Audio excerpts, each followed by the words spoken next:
Since I have some extra time, maybe I could sift through that hour-and-a-half long video that.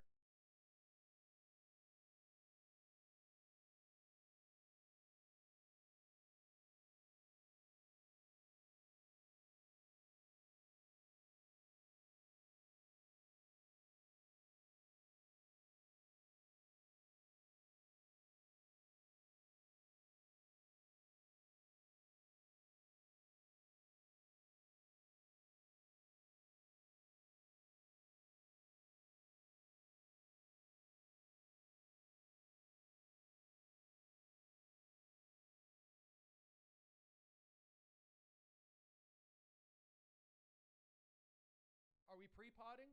Yeah, all right, we're pre-potting right now. All right, so everybody's here. Good.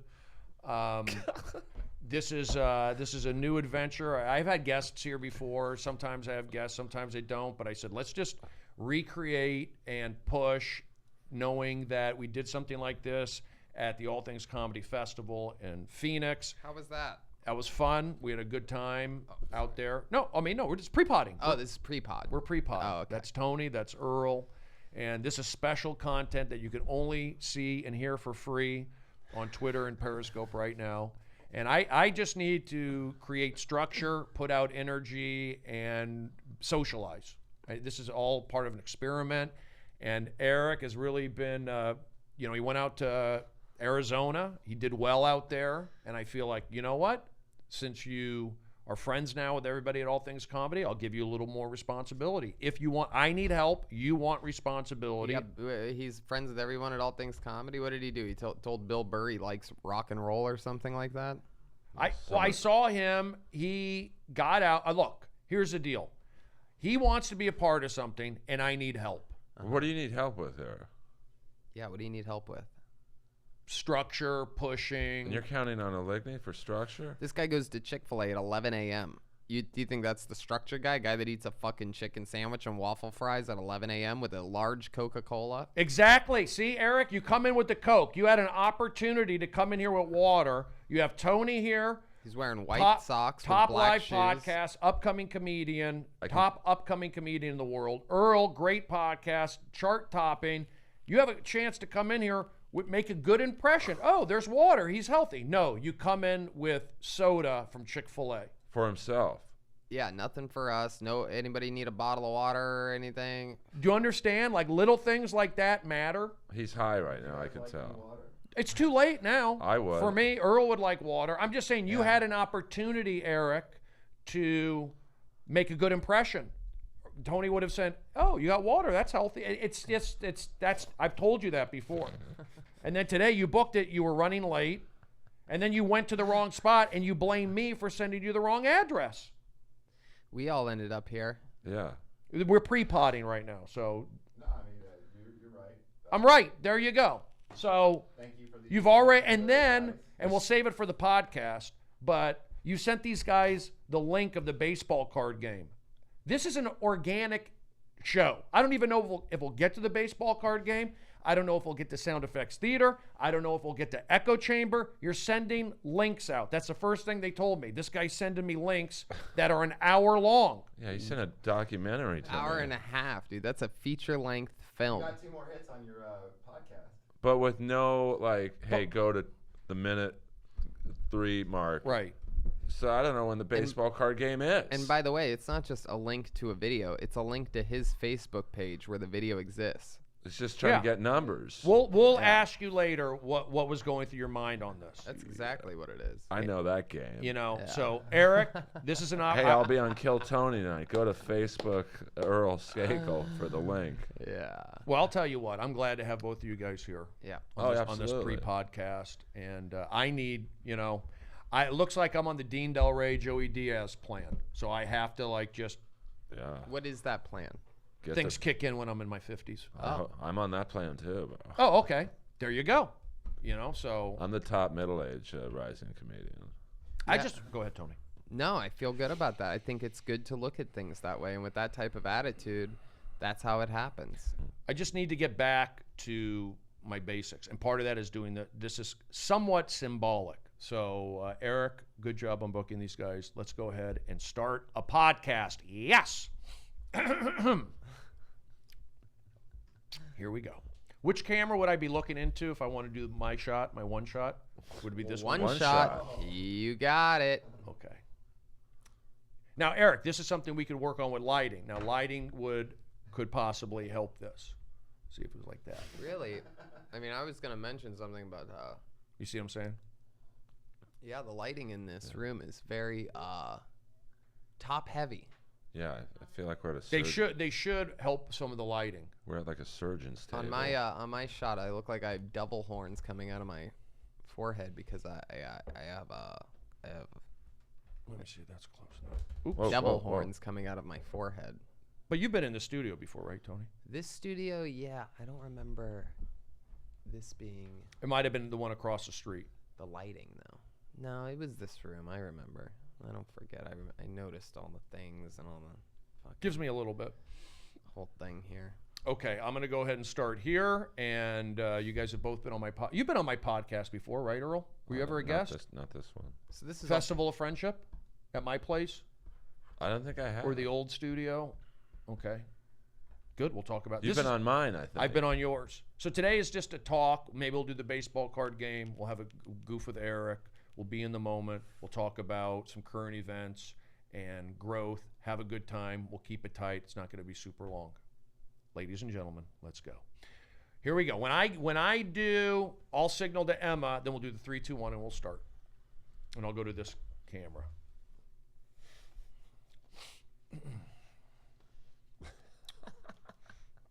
Always branding. Here we go. And then we'll bring that up too. You could zoom in on that if you'd like. Whatever you guys want to do. Somebody's like the new Gene Simmons, dude. Always got a product Hey, to sell. you gotta do Yeah, it. dude, you do. And I'm here. I need help from you guys too. Meaning like that's why because you guys you're doing good stuff. I'm trying to bring influencers. Eric, can I get a bottle of water? I'm not trying to be a dick, but I don't want to drink out of this. What is it? That was just sitting. Are you asking Emma if you can leave No, I'm asking you where to go. to get water? I can get it. I'll get it if like. Everything's going wrong on this pre-pod. You want to start the pod? Oh, Ligny, what do you know how to do? Book people. Oh, this guy's a Okay, here we wolf. go. So we're going to start the podcast? Here we Is go. it- 3, 2, 1. Yes! Hey, everybody, it's me, Stephen Brody Stevens, and welcome to the Festival of Friendship. It's back again here, hosted by yours truly, live, coming from Burbank, California. Today's going to be a fun one. It's different. It's unique. We had such a good time back in Phoenix where we had multiple guests. We had some fun. Nothing was too heavy. We joked around. That's the kind of vibe this particular podcast today, and maybe moving beyond into the future, is going for. I had the intimacy, of course, of the early on Festival of Friendships. It was a one-on-one booth, maybe my apartment, maybe someplace more focused. This is loose. This is light. I need to make changes, and part of that was booking more guests, being social. And there's some people who want to, I need a producer. I need somebody to help out with me.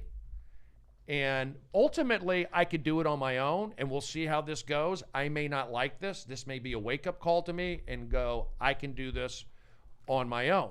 Because there's already been F-ups. There's already been screw-ups. Do we have 2 guests here? Yes. Would I have reached out to these guests without the assistance of this other guy? Maybe, maybe not. I don't know. But I need to take action. However, through those actions, there have been some distractions, and that's okay. You're listening to Stephen Brody Stevens. I'm right here. You got it, wearing my Beverly and Wilshire shirt. This is live. Tonight, I'll be at the world-famous Comedy Store performing. Last night, I was at the Improv. I'm not just some guy speaking into a microphone. I hang out, I walk, I get my steps in. I'm on apple cider vinegar, iodine drops, reds, greens, fiber, 1 coffee stimulant. So we're going to talk about health today. We're going to talk about confidence. We have great, funny guests. These guys are killing it in the podcast game. They're killing it in the stand-up game. They are holding their own and then some at the world famous, the most dangerous comedy club in the world. They say Guns N' Roses is the most dangerous band in the world. The Comedy Store is the most dangerous comedy club in the world. It's like the Royal Rumble every night, and if your back's turned, somebody will take a cheap shot at you. And I'm have to prepare myself, and that's why I stay active. I stretch. I need to start swimming again. You're going to see me at Runyon. You're going to see me at the gyms. And bottom line, today, having these two guests, and we're going to get, and that's the thing. If I was by myself, I'd probably be able to keep going and stay focused on this monologue. But now we have guests. We have different energies in here. And it's like we're in a shelter. I'm a dog and being boarded up with other animals. It's a pack culture. And you're saying, look, Brody, why are you getting to do all the talking? I know it's your place and you're getting to do all the talking, but there is a definite energy shift. And you know what? Maybe that's what I was looking for. And that's why we booked two guests to be here right out of the gate. Funny guys, go-getter guys, friends of mine. And to be honest, I was somewhat surprised when they said yes to being on the podcast. Believe it or not, I have issues with asking people to be on things. I'm not a good asker. This guy who I gave some freedoms to is not afraid to ask. But there's some drawbacks. You're sending links, you're texting people, and that's the deal. We'll talk about that today on the podcast. My name is Brody. Let's go ahead and just bring our guests out. Let's get it going. We're on a Periscope. So that's another thing. We're on Periscope. We're on Twitter. We're also on a podcast. So I can't possibly do it all. But I'll do this right now. I'll introduce you to a guy who is from the San Fernando Valley. We are roughly in the same generation. I'm from Bel Air. Went to school in San Fernando Valley. I apologize. I already got attacked, and that's why I have difficulty booking guests. I made a mistake, and I got jumped on. This guy is from Bel Air, and you saw the Bel Air mannerisms show on that microphone moments ago. He's got a great podcast. It's a top podcast. He's a funny comedian. He's been on the road with SNL alumnists like myself who've also done this. He was in the movie Benchwarmers. I was in a movie. He's funny. He's a good guy. He's a regular at the Comedy Store, plays all over the city, travels if he wants. Ladies and gentlemen, give it up for, and he's from Bel Air, though he went to high school in the Valley at Notre Dame. Here he is. Say hello to Earl Skakel. Yes, Earl Skakel, Bel Air, not the Valley. I was nervous. I made a mistake. And now I understand. It's just when you're from Bel Air, you can't be told you grew up in the Valley. But I didn't say you grew up in the Valley. I said you were from the Valley. But that's, That's the same thing? because I grew up in Prime Bel Air. Prime Bel Air. Where's Prime Bel Air? Right at the top? Off of Stone Canyon, mile past the Bel Air Hotel, Bel Air Country Club. I never saw the 818 till high school. He was the first Prince of Bel Air. I really was. And I was raised by a black dude named Leroy Prince. So I really was. Wow. Your butler? I don't like to say butler. You had an African-American butler? Yes. Leroy Prince. He's the first person that died in my life that meant something to me. Like I cried more than when he died, I cried more than when my parents died because he meant. What about when Prince died? Prince died, I didn't really cry too much. So you grew up, I didn't realize, right there in prime Bel Air real estate, surrounded by dignitaries, hotels. Kareem Abdul-Jabbar lived over there? 3 houses down. OJ lived down the street. Oh, that's a good barbecue. Will Chamberlain. James That's a party. James Caan. So you would see these guys. Kareem would jog every day in the neighborhood in his dolphin shorts and his no shirt. Just no shirt. It was like seeing the Predator in the neighborhood. Like he was so big, and he was a black dude in Bel Air. There were no black people in Bel Air in the 70s, except Kareem and OJ. Well, there you go. And the caddies at the country club. And Leroy Prince. Absolutely. Well, there you go. That is Earl Skakel, everybody. Growing up in Bel Air, you can find it out more later on in this podcast. Bel Air, great neighborhood. Yes. In the 80s? Late 70s and 80s. Would Kareem be jogging during basketball season? Yeah. I would go to his house for Halloween, and he had a phobia of corners. So his whole house looked like the Forum. It was a circle. Are you serious? Yeah. He had a phobia of corners? What was that? That's my phone. I apologize. That's my phone. I made a mistake, and mistakes shouldn't happen. Unprofessional. Kidding. Having a great time. That's Earl Skakel. We have another guy here who is a go-getter. This guy travels. He's confident. He is on the road. He's here. He's been married. He celebrates anniversaries. He does podcasts. He has a nice car. He writes jokes. He puts the time in. I consider him a friend, an old friend. We've had our ups and downs, but if you want to, it's no big deal. I think these things get taken out of context or blown out of proportion through the internet, not live in person. So this guy is doing things. And I would say, he would tell me, Brody, you've inspired me. And I'd like to say, he is inspired. You would say, Brody, you've inspired me. I like to say that he has inspired me.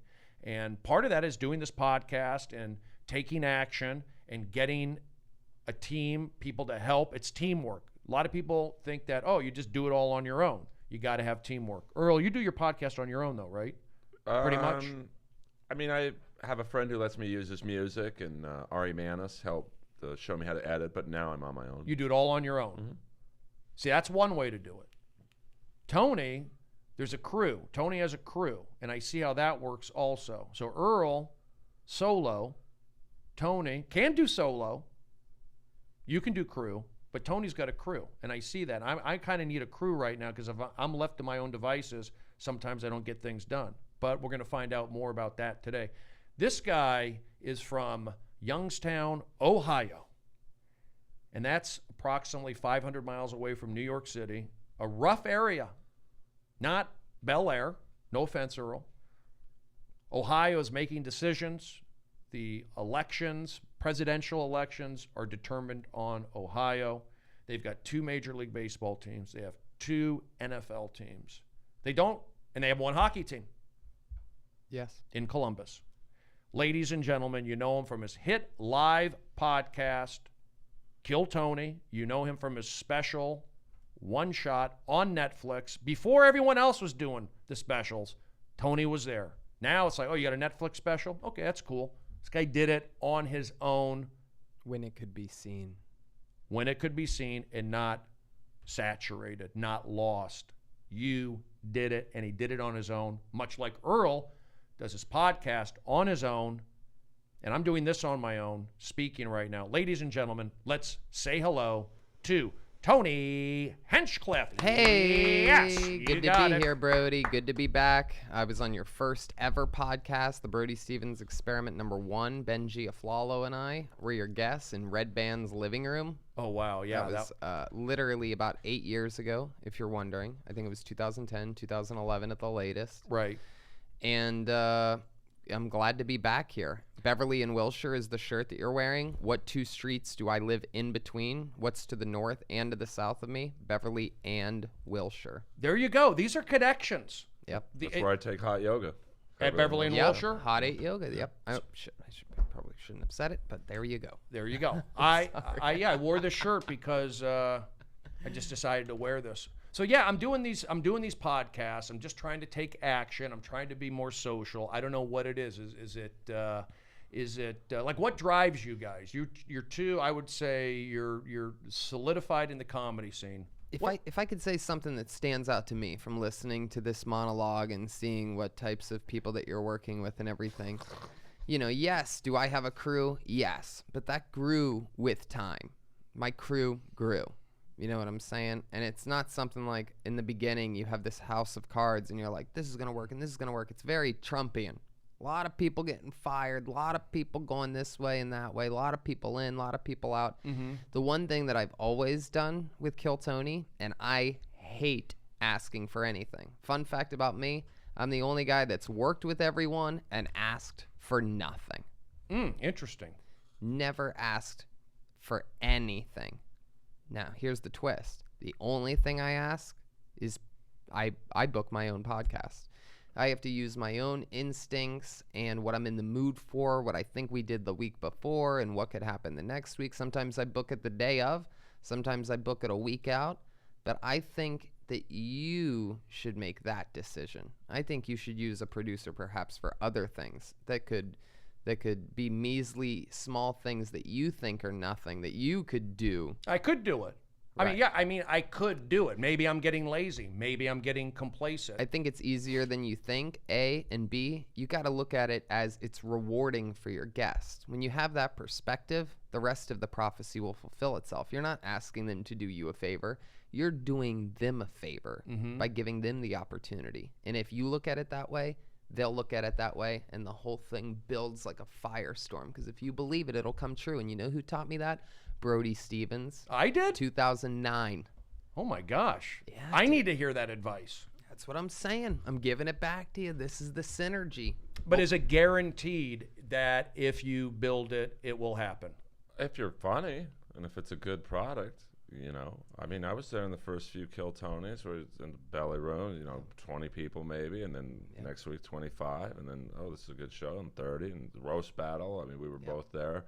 The roast battle, I remember seeing literally 2 people in the room the first night. 2 people. Right. And now 5 years. They were the 2 people battling. Yeah, Kenny Lyon and Josh Martin, and I don't know, maybe 1 or 2 other people. Yeah.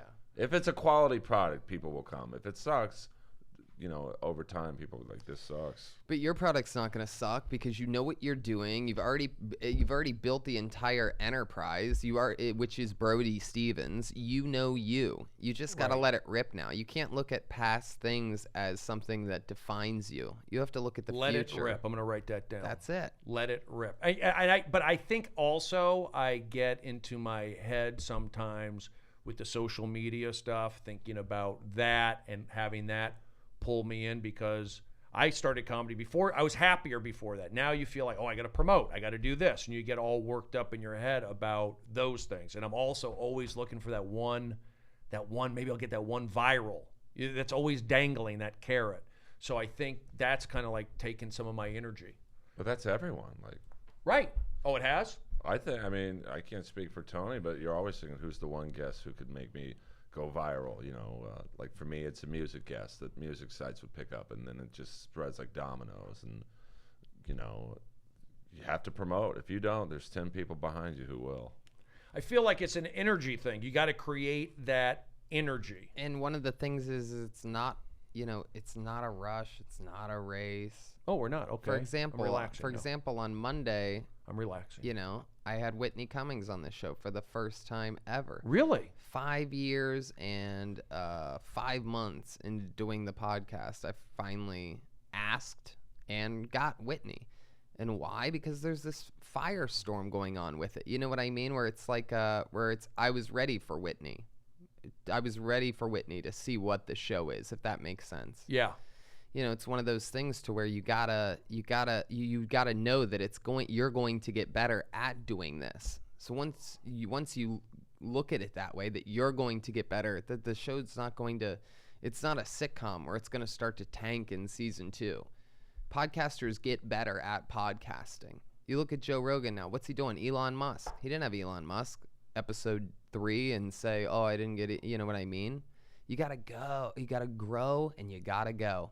When you got to go, you got to grow. And you just do it, and you'll build up your audience. Is there a chance you won't build it up? Like, let's say you have all the right intentions, but you're saying I feel like audiences are fickle. Times are changing. There's a lot of that sort of stuff that gets into my head sometimes. I can feel like the energy, and maybe I'm just, imagining it. You play towards them, you're going to die a hot death. And sorry for sounding serious, but you play towards any audience, you listen to any other comments. What did I hear? Oh my God. They should be doing 5 minutes. You don't know what they're doing in 60 seconds on Kill Tony. They should do 30 seconds. The 60 seconds is too long. It should be at least 2 minutes. You can know these people better. Right. If I listen to those buffoons out there that even think some doofus with some private profile thinks they know something, get out of here. Yeah, you can't listen to people who don't have the balls to do what we're all doing. Yeah, what the hell? Podcasting or stand-up? Anything Stand-up. negative from them, you cannot listen to. The positive things, you can. But what about just numbers? You're looking at, for example, like I was on Periscope. I still am. And I'll have, if I do a Periscope these days, I get anywhere from like 20 live viewers to like 40 live viewers. Back in the day, I'd get anywhere from like 65 to 85, sometimes 100, but 65 to 85. It comes. I moved out here 13 years ago with a backpack and $45.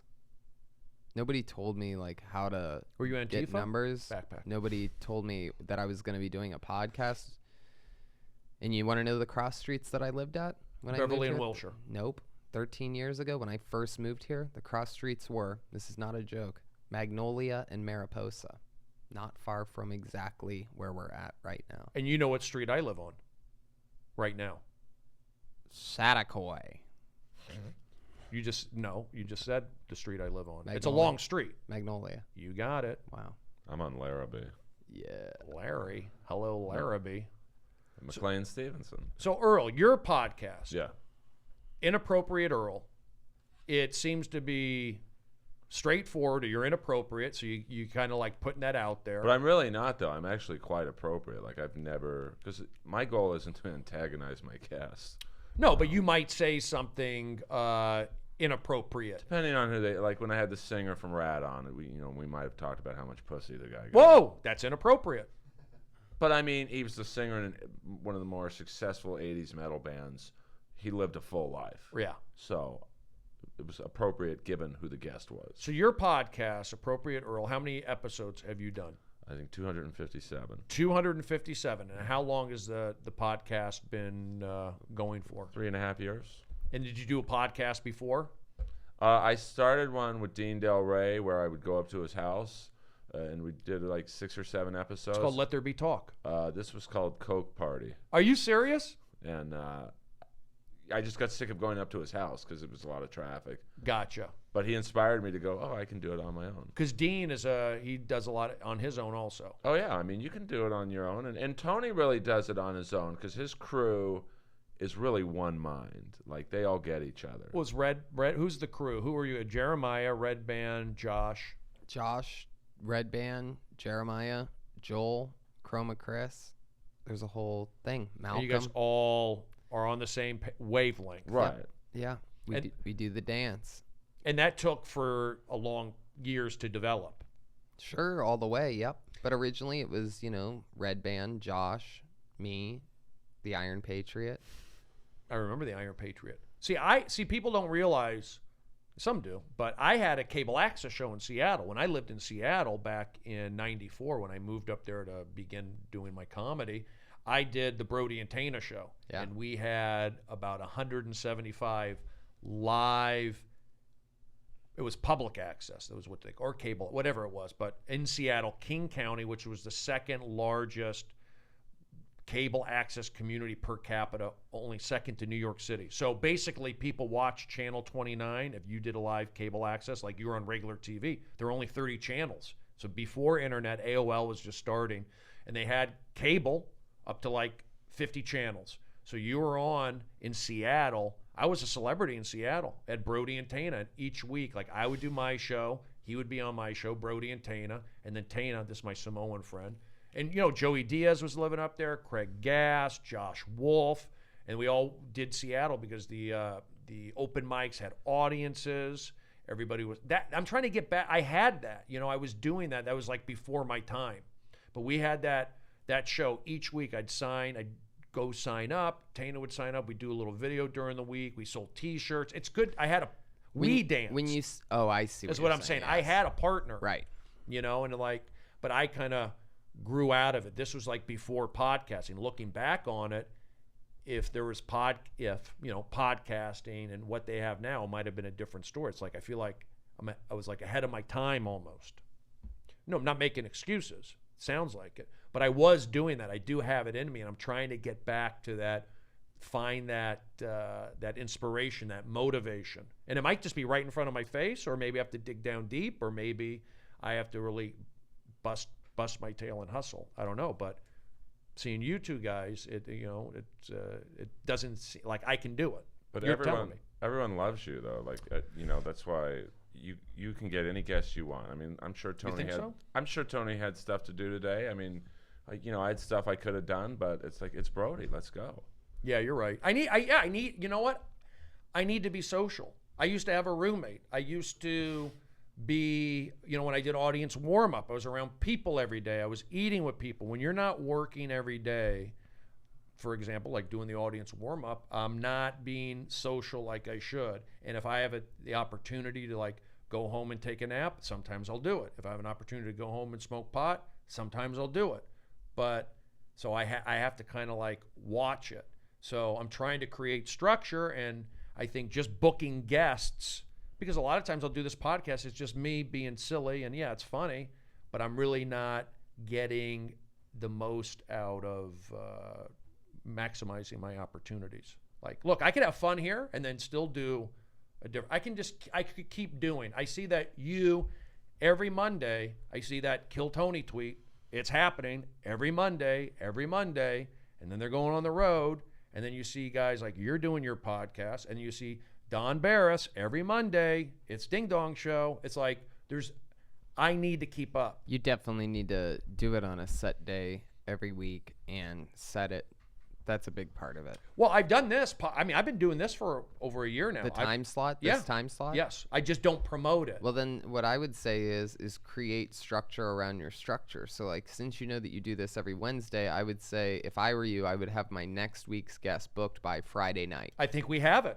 Yeah, we did. Well, I mean, But if I were doing it myself, like you would be doing it yourself, then I would say you would book it by the Friday night. So then all of a sudden you have another thing structured, and then you can sort of semi-decide what you want to do by Sunday night.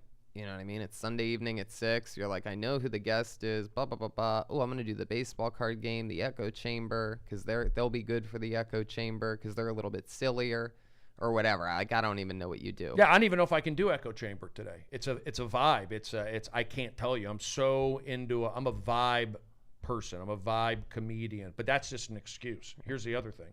Now that I'm back to old Brody, meaning like I'm pharmaceutical free for 4 months. So I feel like, You are. oh yeah, you didn't know that? 4 months. It's been 4 months. Why'd you do that? Just out of curiosity. I didn't feel great. My body felt kind of medicated a little bit. Do you feel better now? Yeah, I feel more alert. I feel like my memory I'm more present. I am more even. I'm a little more sensitive, which could be good. I'm a little more, I don't want to say anxiety. I feel stress quicker, maybe. So I just want to do everything proper, like exercise more, structure more. I don't want to just take a pill. How's your sex drive? Because those pills can ruin your sex drive. I was on Prozac. It's the same. Oh. Now you say by the way, you take. No, I did. Like 10, 12 years ago, I was dating a girl who had the most amazing body you've ever seen on a woman. Yeah, I couldn't get it up because I was on Prozac, and she probably thought I was gay because it was like, I'm sorry. So I had to get up. Those things, like those type of inhibitor drugs, like ruin your fucking loins. Were you depressed? Yes. You were depressed, and did it help? Not really, because I started panicking. I'm like, my God, my dick doesn't work. I'm a pretty young dude back then. I've never done drugs. Why is it not working? I'm dating this girl with the most amazing body I've ever seen. And so once I got off it, then I kind of just said, all right, just fight through the depression. You're on into your own. big knockers. And she had them. When he says most amazing body you've ever seen, I just keep picturing like this schlubby chick with gigantic boobs because that's what Earl loves more Not than really. anything. I mean, if you look at my last 3 girlfriends, not to get this on that rant, I'm a vibe person as well. Like, if you look at, you knew Gail, she was like shorter and big boobs. Whitney was taller, and then the last girl. I'm not judging any of your past girlfriends. I'm talking about girls that you think, you know what I mean. She had like a body of a Maxim model. Wow. Right. And I literally couldn't get it up because the Prozac just wreaked havoc on my libido and sex drive. And that got me almost more depressed. Yeah. So you got off it, and then you just focused on exercise. Like, how do you Yes. keep these demons away, if you want to call it, or an active mind, or whatever was bringing in your darkness, depression? Well, this was around the time where I was probably 9 years into stand-up, didn't have a lot going on, and I was like, fuck, what I wasn't thinking of quitting, but like, it was like, fuck, man, like, when bench warmers is the only credit you have after 9 years, you're like, fuck, man, this business is crazy. So exercise really. Having the only credit being bench warmers is enough to affect your sex life. But I mean, it was a big movie. People like bench No, warmers. I'm kidding. No, I'm no, joking. but I know, Yeah. but like it's like you want to be seen as a stand-up, and you're like literally that was for years my only credit when I was brought up, and I was just a small part of the movie. Wait, does the Prozac and being on it and not being on it, does it affect your comedy? Well, no, I mean I've never had a drug or drink in my life, so I don't know what being high is like. On So you stage. don't drink? I've never had a drop, which I think. Who are you, Crystalia? I wish. Crystalia's had drinks. He has? Yeah. I thought he doesn't drink. He doesn't drink, but he'll sip a drink. I think I'm like 95% sure on that. And what do you and do you feel like? Are you glad you haven't had any alcohol? Is it a pride thing? No, I just have no interest in getting drunk, or I don't like to smell alcohol, so I know I wouldn't like the taste. But like I overindulge on energy drinks. Like you do? I'm an addictive personality. So you have energy drinks. Yeah. Now Tony, you're able to. You'll have a drink. Yeah, I have an addictive personality too, but when it comes to alcohol, it just doesn't make me feel that great. It might make me a little more giggly, so I'll just have like one or two if I'm at the comedy store. With that addictive personality thing, it's weird that it's not affected by alcohol because it's so deeply affected by everything else. Like I quit smoking cigarettes 5 or 6 months ago, but I'm still so addicted to nicotine that I have to smoke a vape pen and fucking. So it's the nicotine that does it for you. Yeah. See, I smoked a cigarette once maybe, and the nicotine made me nauseous. I had never had the urge to smoke cigarettes. Yeah. And then drinking, I could drink. I don't mind getting a little buzz, but it's just the driving stuff. It was like once I moved to Los Angeles, I started smoking pot because I didn't want to drink and drive. Right. And that's what I think I probably smoked too much pot. You don't smoke pot at all, Earl, right? I'm not against it, but I've never had it. But I'm, at certain comedy clubs, it's prevalent, and I get the secondhand high. So you're able to get up there and perform sober or on an energy drink. It's petrifying, but You can do it. I have to. I have no So you're choice. petrified when you're up there. I'm scared before every show. Or maybe scared is the wrong word. Nervous. Does it make a difference whether you're doing, say, a spot at the Comedy Store late night or a regular spot or on the road? Does it depend on where you're at, your nerves? Well, on the road, there's less competition. Like, tonight at the Comedy Store, we're all up there, and, like, every comic is good. But why do you, but as a comedian, you shouldn't, like, a competition. Like, I know it's competitive, but you don't want to, like, compare yourself to others. No, but, the crowd will. I mean, look at the lineups. You think so? Yeah. Oh, my God. 100%.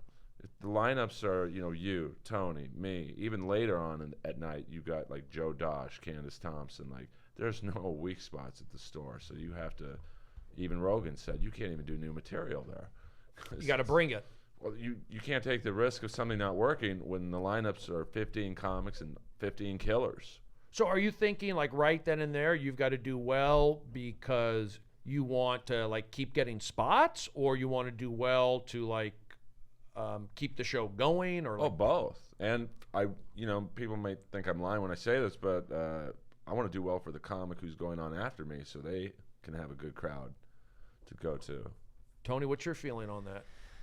Yeah, absolutely. Everything that Earl just said, 100%. I think that there's, I sort of lean more away from the you can't take chances thing. Like that's where I get, I think that's where a lot of people, I mean, again, it's very, very tricky, and it's top level heart surgery up there. But sometimes you can the rewarding part is taking the chance of knowing that you're going to sneak in this new thing or try this new thing, or you sort of keep it hidden now, whereas before you could just open up with a new thing, close with a new thing, you know what I mean? Trying to get that new thing to work at that level when you have momentum, the guy in front of you just destroyed. I mean, it's crazy. I deal with it just as much as probably anybody. I feel like I go after, literally right after, some of the most dangerous people that nobody wants to go after. And since I'm not complaining about it, I just keep getting it, which I love because it pushes you. I'm up after fucking Theo or Rick Ingram almost every single night at the Comedy Store. 90% of my spots, it's after one of those two guys. Maybe Joey Diaz. Every once in a while, there'll be a little padding there, a little something that they have to get up. But if you see, I'll perform there, and yes, by the way, I look at it completely competitive. I think that I agree with you in it shouldn't be competitive. We shouldn't think of it that way. But if I didn't look at this as a competitive thing, I probably wouldn't even be a paid regular right now. It would be a whole different mindset and thing. Like once you start to believe and wrap your head around stealing the show, like if that's what you're shooting for, if that's truly what you're shooting for, being the guy that they remember at the end of the night, then you can do it. I mean, let's take like this past, what was it, Sunday night? You brought me up. We performed. Okay, so I feel like the Comedy Store now, it's become so popular that the crowds we're getting are almost like they're going to Universal Studios. They're going to Disneyland. They're going to the Comedy Store. They're going to Venice Beach. It's almost the Comedy Store is a tourist attraction.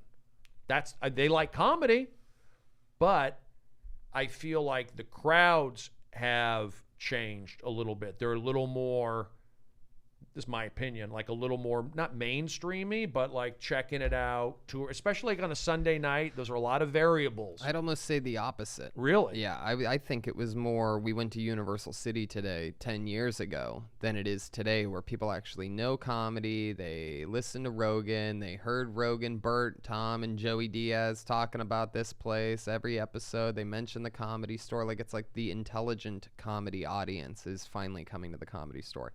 And by the way, that depends on the lineup. Sometimes you get a lineup of someone that maybe a few sitcom stars, maybe there's no Rogan types and there's no, say, Bill Burr types. You know what I mean? It changes it. Right. If it's more like of a famous throwback type of lineup, then you'll get janky people. You get old movie stars in there, old sitcom stars every once in a great while. There's a lineup where there's like 3 or 4 of them in a row. That's where you're going to get a doofy audience. That's where, especially in your spot in the main room sometimes, because that's where they'll put those types of people. The throwback comedians early on in that show. Right. If that's what draws them there, instead of them going to the original room where there's, Duncan and Rick and whatever, like sort of like a different, that's cooler vibe. You're going to end up at the end of those shows in your position feeling that way, that they do seem touristy because they sort of are. That's a more sitcom-y, uneducated comedy crowd. Anybody who's ever dabbled in podcasting is going to go to the right show on the right night to the right club. It's sort of like, I did a spot at a comedy club last night, and I don't want to name the name of it, but some people say it's the 2nd or 3rd best comedy club in LA, and I've never even thought that. It's nowhere near that to me, but it's a very famous club. Okay. And there's 8 people there, and I know for a fact, which is crazy in itself, because how do they have 8 people there if I'm on the lineup? How's that humanly? That's it sounds impossible to me, because I fill up the main room every Monday, a weekly show for my show. That's an hour and a half, and they can't get humans there. And I could tell that the 8 people didn't pay, that they padded the room with free tickets, free guest list giveaway, sign up here. So they're not coming to this particular club on this particular night. And there's nothing harder for me than to want to make that type of audience laugh. Well, you did fine. I saw it. You're going to the wrong club. You're going because it's free. You don't know what you're going to see. They didn't want to sit where the people wanted to sit them around the stage. You know, these are people, I don't want to sit up front. I got to sit in the back. So that on top of free, wrong club, they don't know what they're doing. They don't know how to enjoy themselves because they want to sit around and scattered. They don't want to be, Right. I'm afraid. Fear-driven, right? Those are the types of garbage tourist audiences that I don't like. Well, I mean, these audiences were there last night. I'll just say, like, I'll never get down on a small audience. They were there, and they did what they could do. But yeah, it would have been nice to have more. Now, hold that thought, Earl. What's your take on this? Do you feel I'm talking Comedy Store? I'm talking that original room. I could just feel it. I look at it. Let's take Joe and some of those heavy hitters out of it. Well, leave him in it though. But I'm saying, like, these audiences, I feel like they're like, if you do too much stuff out of the box, sometimes they may not go with it. They're not used to it. Well, it depends when you go up. Like, like Tony said. Exactly. Yes. Like, I don't mind going on later because they've seen it all. They've heard it all. They've heard every Trump joke. They've heard where are you from. So they're open to more wacky humor. Mm-hmm. But, the Comedy Store is like a podcast comedy club now because you look at most of the popular comics now. It's Tony, it's Joe, it's Bert, it's Segura, it's you, it's, Don at the. But it's true, though. Like, Don. podcasts are like the opening part of your set because they hear you on this or Kill Tony or mine, Mm-hmm. and they go, I want to see this guy or girl, Yeah. So podcasts are like, I think the new first 5 minutes of your set because it gets people to want to see you. Yeah. I want to say, getting back to the competition thing, like, my mindset when I go up in the main, I'll say we'll just use this past Sunday night in the OR if I get a decent spot.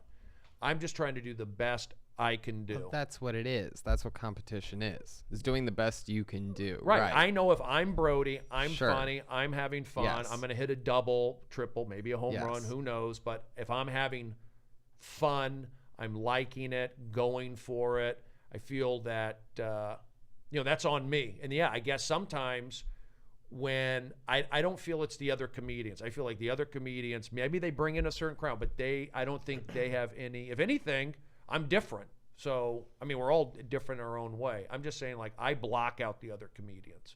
I'm more of like crowd. I pick up on the crowd vibe. And sometimes I get just mad at the crowd.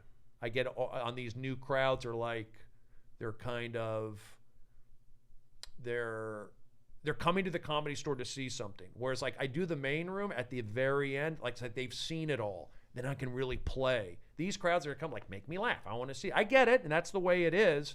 But sometimes you can't really be loose and really do that creative comedy. I guess we're saying the same thing a little bit. Yeah, we are saying the same thing. It's just all about perception. I mean, UFC, those guys are trying to do the best that they can do. Sure. But you also got to fucking beat your opponent. You got to do it. Yeah. I mean, Like an L is an L. I never blame the audience. I didn't say I didn't like that audience from last night. I said there's nothing, I think I said at least, there's nothing harder for me than to try to want to make a dumb audience laugh. It has nothing to do with the size.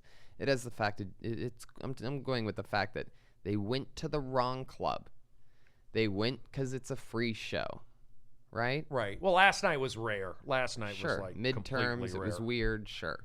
but the store was packed. Yep. The store was packed? because their lineups are in the OR. Ari Shaffir in the main room. The OR lineup was strong. Roast Battle was still packed. Where are these comedy audiences coming from? Are they coming from all over the place to come to Los Angeles to see the Comedy Store? They're making trips. Are they? Yeah. Is it Everywhere. Southern California is huge. A lot of people now are driving the hour and a half, 2 hours away from all around here to go to the Comedy Store. They'll drive the drive back. Albums and podcasts make the drives easier now. So you can have an entire comedy field trip, and Southern California is huge. So when they go and they visit family from Minnesota coming to visit their family that lives in, Tahunga or whatever, they make a trip. Do you notice, Earl, like your audiences getting bigger, more receptive? Do you pick up on that through your podcast? Because of that. Let's do Roast Battle. Let's do, when I'm Dying Up Here was on the air, people, even though it was a small part of that, they would still recognize me from it. The cartoon, like, it's so everyone's on TV at the store, like in some capacity. So that's a huge commercial for the Comedy Store. You know, the Jellies billboards are all over the city now. So it's like, you know, people who are fans of that show go, oh, that's the guy from the Jellies, let's go. Or, you know, and roast battles help me a lot. Watching the old episodes, or people go and they like how me and Tony would do the pro wrestling. You know, basically me and Tony are the only ones who do like the show and the pro wrestling style delivery, and people love that. They go, we want to see that guy who came out in the armor. We want to see that guy who was in the leather pants and oiled up. They're both Comedy Store guys. Let's go there. And are your energy levels still up, Earl? Do you want to like still play around and be involved? Or is this you want to just take what you got and push it? I mean, I'm so honored to be passed at the store. It's like getting your name on the Stanley Cup. You know, it's the #1 club in the country by far, and the talent level is. I mean, there's not one bad comic up there. There might be comics up there who aren't your style. You don't like high energy or low energy or my energy, right. But I don't think you can argue with someone on the line and go, they shouldn't be on it. You know. So why can't other clubs try and adopt that philosophy? Why is not, say, I mean, the Laugh Factory seems to be getting a little bit better. I did the show the other night. Don't say that. No? Don't say that. You would say no. Don't say that on a show where you can confuse your listeners. I'm just saying some of the other... Don't, please. Wait, what did I do? I'm a little offended. Tony, what just happened? I agree with Tony. You said that they're doing something right, and they've never done anything I'm saying right. when I'm saying stuff right, I'm looking at the social media attempts. I'm looking at They're posting people's sets. Like, they're so out of line. It's crazy. The Laugh Factory is so out of line. I'm sorry, but I wanted to make sure. And that's for your listeners' sake. I'm being a friend. And here's the deal. Yeah. I'm not going to disagree with you on that, but I'm in the position where if the Laugh Factory wants to take one of my little quotes and put it up, I'll go ahead and do it. That's part of me like saying, yes, instinctively, I don't feel right about it, but I'm supposed to be gung ho, right? Go ahead and do it. Again, you're putting yourself in position by doing that to feed trolls, to get negative energy and negative feedback. Because how do you end up looking at the Laugh Factory's video board? What type of human do you have to be? So I'm just watching comedy videos at the Laugh Factory YouTube. Like what? They're just like. I mean, there's a lot of Laugh Factory comics who wouldn't have a chance at the store. It's just. Yeah, I mean. Look at their lineups and look at the Comedy Store lineups. There's some good comics, right? You know, a lot of crossovers, you know. Yes. But you look at some of the people they put up and it's like, okay, she's an Instagram model. He's. Friends with the booker from, you know, the Dublin's days. So what if you're not getting spots, say, at the Comedy Store or these other... That's different. And then, so, I mean, you're not saying don't do the Laugh Factory. I'm saying to your listeners, don't go to the Laugh Factory. Okay. Your odds are better to go to some Bringer Belly Room show and hope and pray that Chappelle stumbles in than to go watch some dog crap show at a place I cannot for the life of me figure out they must own that building or something, right? Like, how does he pay that rent? How about the Long Beach one? It's like an amphitheater. Now here's my thinking on that. Again, what you guys are saying, I don't disagree. Those are feelings like I go there to the Laugh Factory and it's not as fun as the Comedy Store. Well, and by the way, sorry to cut you off, but that's the answer to your overall question. What do these other places have to do? What are they missing? That's the answer. Fun. Yeah, they just have to make it fun for the comedians. It is so easy. The few places that I've ever been to that have figured this out are all completely famous. Right. Comedy Works, The Stand in New York City, Yeah. The Cellar takes care of their comedians. They have the area for them to hang out. The Stand has an area for their comedians to hang out. The Comedy Store has 7 areas for their comedians to hang out. And that's a huge part of the Comedy Store's success. It's the biggest part because that's how they get the lineups, because it's cool and fun to hang out there. And that's the other thing. Paint your place black. Enough with this blue and yellow comedy club. I agree. Purple and green and orange, and get it out of my face. Look, I agree. Like, the Laugh Factory it's like McDonald's. It's bright. It's the audiences aren't really that smart necessarily. You know, they don't always get it, and It's it's Persian, it's San Gabriel Valley, it's Beverly Hills, it's, people going out late at night, like club kids almost. Clubs with great green rooms, Cobb's. But I like the Comedy Store is like Metallica. It's just a kick in your face, 2 hours of just greatness, whereas the Laugh Factory is like a boy band. Do you think the Comedy Store, it's, so why? Because it just works because it works. Just everything, just a perfect storm. But It the works podcast, because there's multiple places for the comedians to hang out. That is the secret. but that was always the case there, wasn't it? But it's also the talent level. I mean, Yeah. Is insane. Like, I hate to keep saying that, but like the lineups are just. And those guys are hanging out because of how cool the place is. But wait, going back to what you're saying is, yes, the comedy boom helped. Sure. Right. This new But comedy boom. but that was a ticking time bomb anyway. But it's you got Rogan, you got the podcasts, and you've got the Roast roast Battle battle. is still, I think, it doesn't get the credit. Like, that was the first show that broke in the new era of the Comedy Store, where it was like, let's go to the Comedy Store on Tuesday night and hang out. Even if you don't like Roast Battle, in the roasting world, it was still like John Mayer would be up there, Chappelle would be up there, Jeff brought in all these celebrities, and there was a vibe for the first time in a long time. And who worked on the Burn with Jeff Ross? Tony and Brody. Yep. We were at the Burn with Jeff Ross, and that was that going on before Roast Battle? Oh God, yes. Oh yeah. So the Burn was before Roast Battle. Years before Roast Battle. But like Roast Battle gave the store like a cool thing to let's go there on a Tuesday night. I mean, it was insane those first couple years because it was a wild show back then. Who kept the store going? Who kept in those dark days? Would you say the late night guys, the Don Barris, the guys like yourself I think working that was there? Yes, no doubt. There was a new crop of door guys that made it so that it wasn't an unwelcoming energy when you first got there. That was huge. That was an epidemic when I first got there.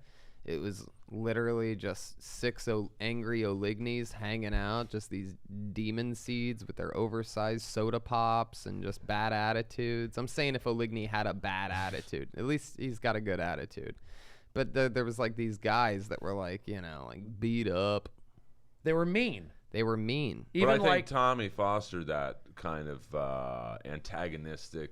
He would fuck with guys, and that's the old talent coordinator. But it was going on before and Tommy I think got we there. were part of his manipulating them too, because all of a sudden he got this new crop of nice little like doe-eyed puppies, me, Matt Edgar, Sandy Danto, like, and these guys were like, what are you doing, trying to get rid? What are you gonna boot us out of here with these, these pussies? Right, exactly. And it's like Tommy, I think, was fucking with them. And by trying, of course, and I think as crazy as it sounds, I think that this was his way of trying to get them to get the final push and breakthrough for them. Like, yeah, dude, he wouldn't say this, but yeah, dude, I am doing that to push you guys out of here. Or you could have a fucking breakthrough and leave me no choice, be undeniable. Undeniable. But that was, Adam is straightforward with whoever he's dealing with. The booker, Adam.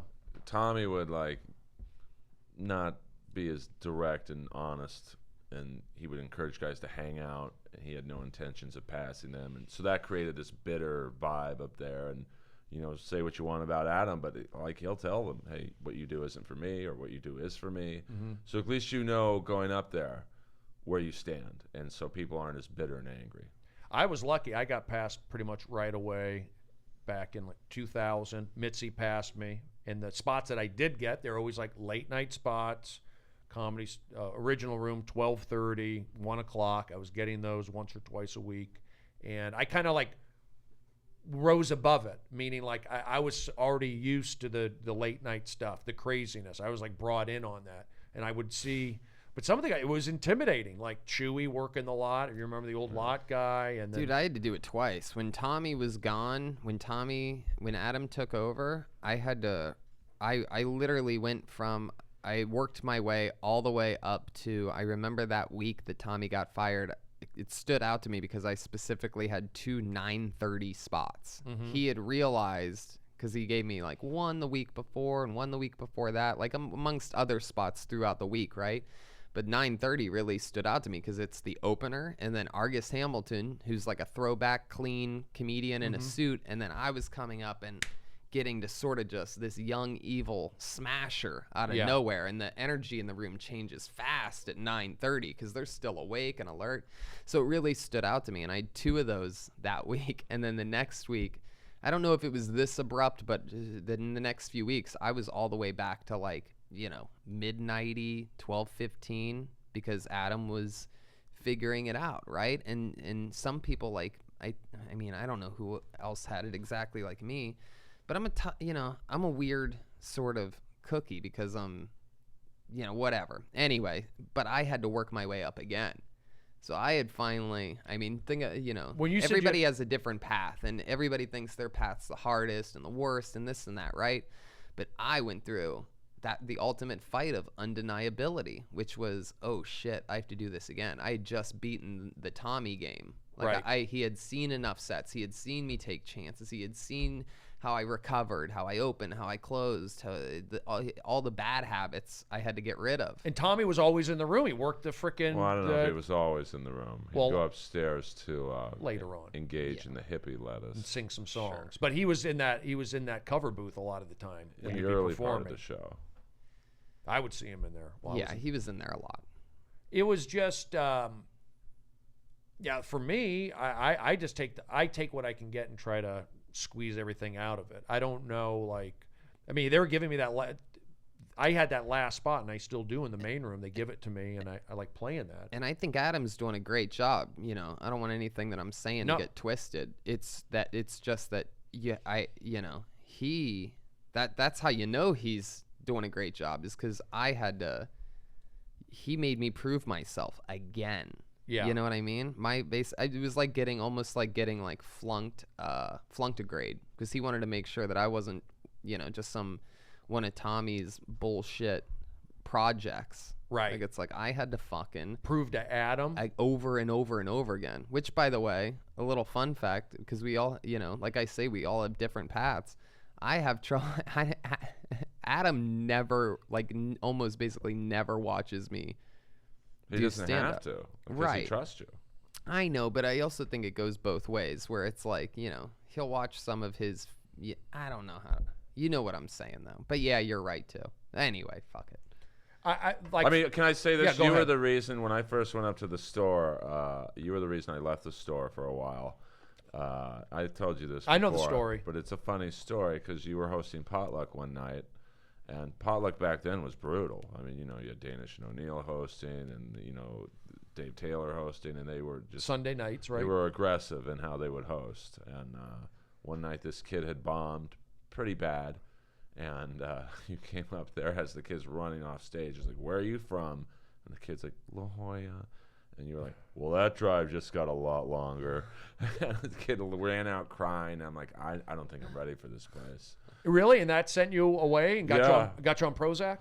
Well, no, I can't say you got me on, but I knew then I wasn't ready. If that was said to me, I would have either hit the host or, I wasn't mentally ready for the store back then. Because I don't think, people think roast battles are rough energy, and we were both up there last night, and we were both getting shots in. But, back then, it was a dark, evil, you had to be a very strong, mentally equipped person. I wasn't at the time. Yeah, you just have to kind of ride above it, I guess. It's hard. It's not easy. And I was doing warm up. I was able to do that, but I came in, I took what I could get and do my. You had to be almost psychotic to do it when we were doing it. Really, looking back on it, it was sort of crazy what I was doing at times. Starving at times. Hoping, and without ever asking for it, that Don would take us to a diner and pick up the bill at the end of the thing. Just hoping. And he always would. Yeah, do you think that hoping that I'd be able to find a ride home. I think one night you took me home to Burbank early on, right? Yeah, I gave you a ride home to Burbank. You too. I was like, fuck, where's this guy live? Oh my God. I didn't even know him really that well, but we always got along. For whatever reason, we just vibed. And can you give me a ride home? And when someone says that at the store, I'm saying, Fairfax and St. Omar. This motherfucker was deep into Burbank. So do you guys still get down? You still do your Of course, man. Everything that you have, it happens. You know, one fucking rough morning, not enough sleep, just travel, blah, blah, blah, blah. This happened, that happened. Someone got sick, someone died, blah, blah, blah, blah. You're not human if you don't get down in this Right. business, whether you're successful at whatever level or you're not. In fact, I could almost argue that, you know, it's like that more money, more problems type of thing, where it's like the farther you get, the, you know, boom, boom, boom. There's a, you know, an opposite reaction to everything, to where Yeah. So when how do you don't do it? have How do those high highs? So how do you do it? Like, Earl, your podcast is getting popular more and more. But Tony, even you're then, going out on the road more and more with the podcast. Numbers are up. I just doing stay stuff. so busy that I literally don't have any time to be a baby. Yeah. If you're so busy, you don't have the time to think about. And how are you? Are you making yourself busy? Are these gigs coming in? Is it travel? Is it writing? Is it returning emails? Is it exercising? Is it being all that. a You're good doing a it. husband? Yep, all of it. A good dog owner. So it's filling up your schedule. Yeah. And you do that? You have to. If you sit at home all day going, I mean, I did that for a while with Roast Battle because I had felt slighted on the show. You know, I would sit there and go, fuck this guy, fuck this person, this exec. And I was like, I got to start working out more. I got to start writing more. I'll get the podcast up and running a little better, you know, getting bigger guests. And, you know, because you'll go crazy if you sit at home not busy. So for you, the roast battle not being taken to the next level with those guys, that kind of inspired you a little bit? Oh, it definitely made me motivated to. I thrive under being. I don't like saying bitter, but like I'm super honest. So I was honest with my feelings on things that had happened, and it drove me to go, okay, you guys gonna fuck with me? I'll take it to the next level on my own. Oh.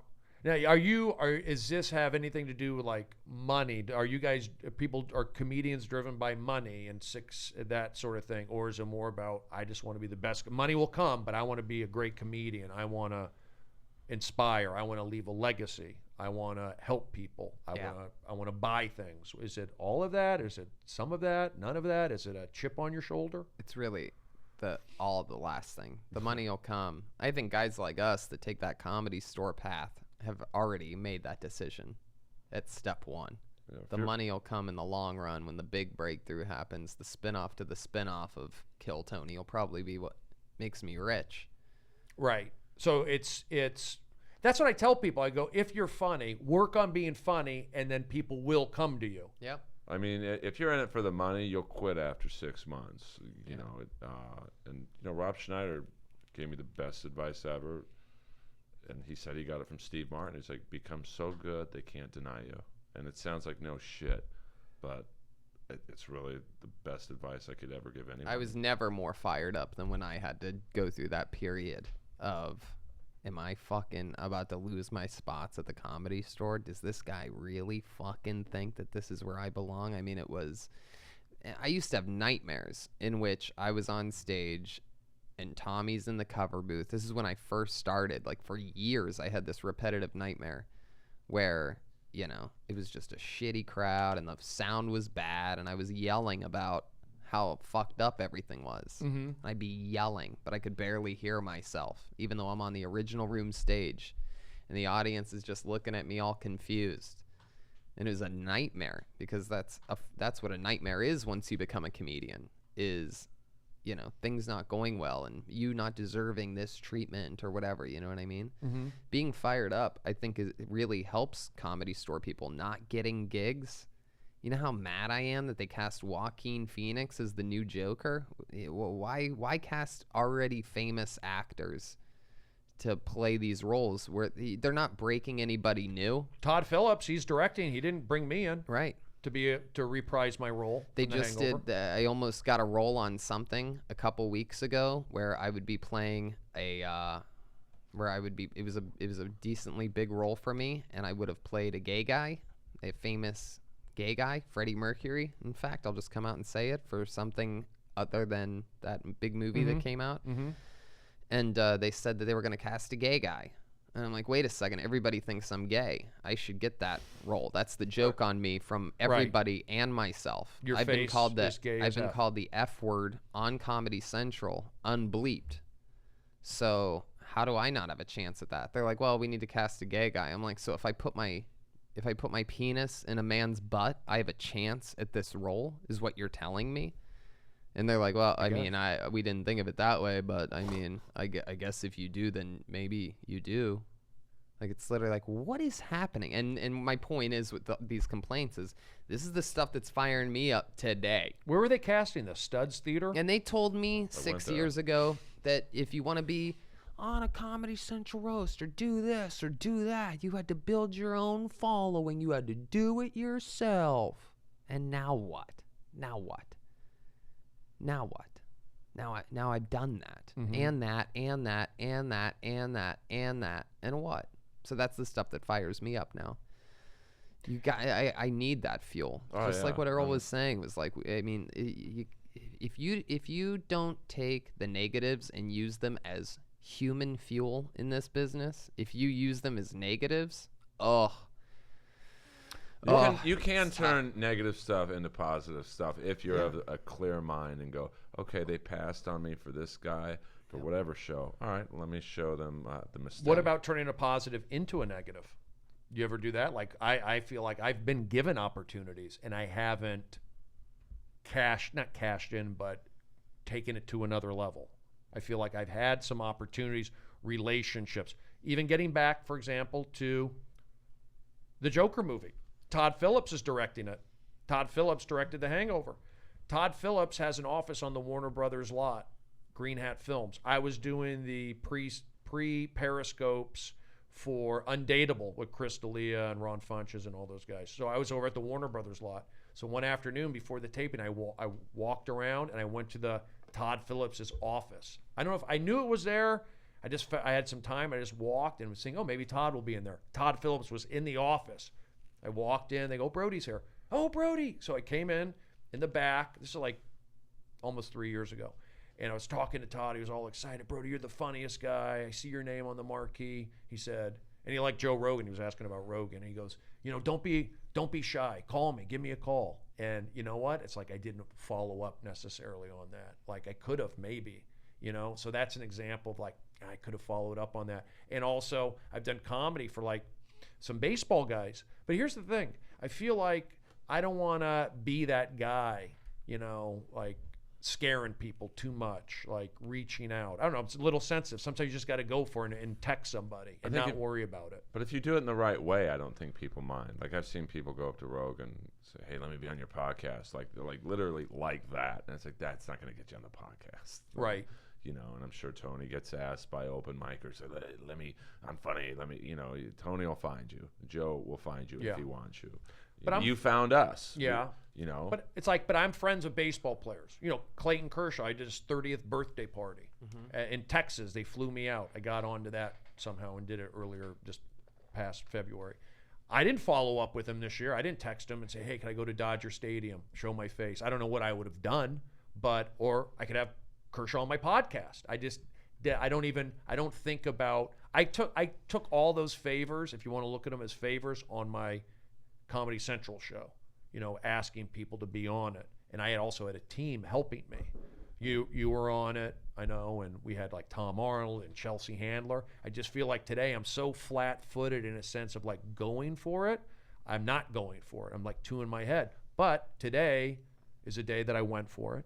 And you guys, are giving me that, that a little bit of that motivation. But you're iconic in the LA comedy scene. Yeah, you should be utilizing that to your advantage. You should be sending silly text messages to Todd and to your friends and to everybody.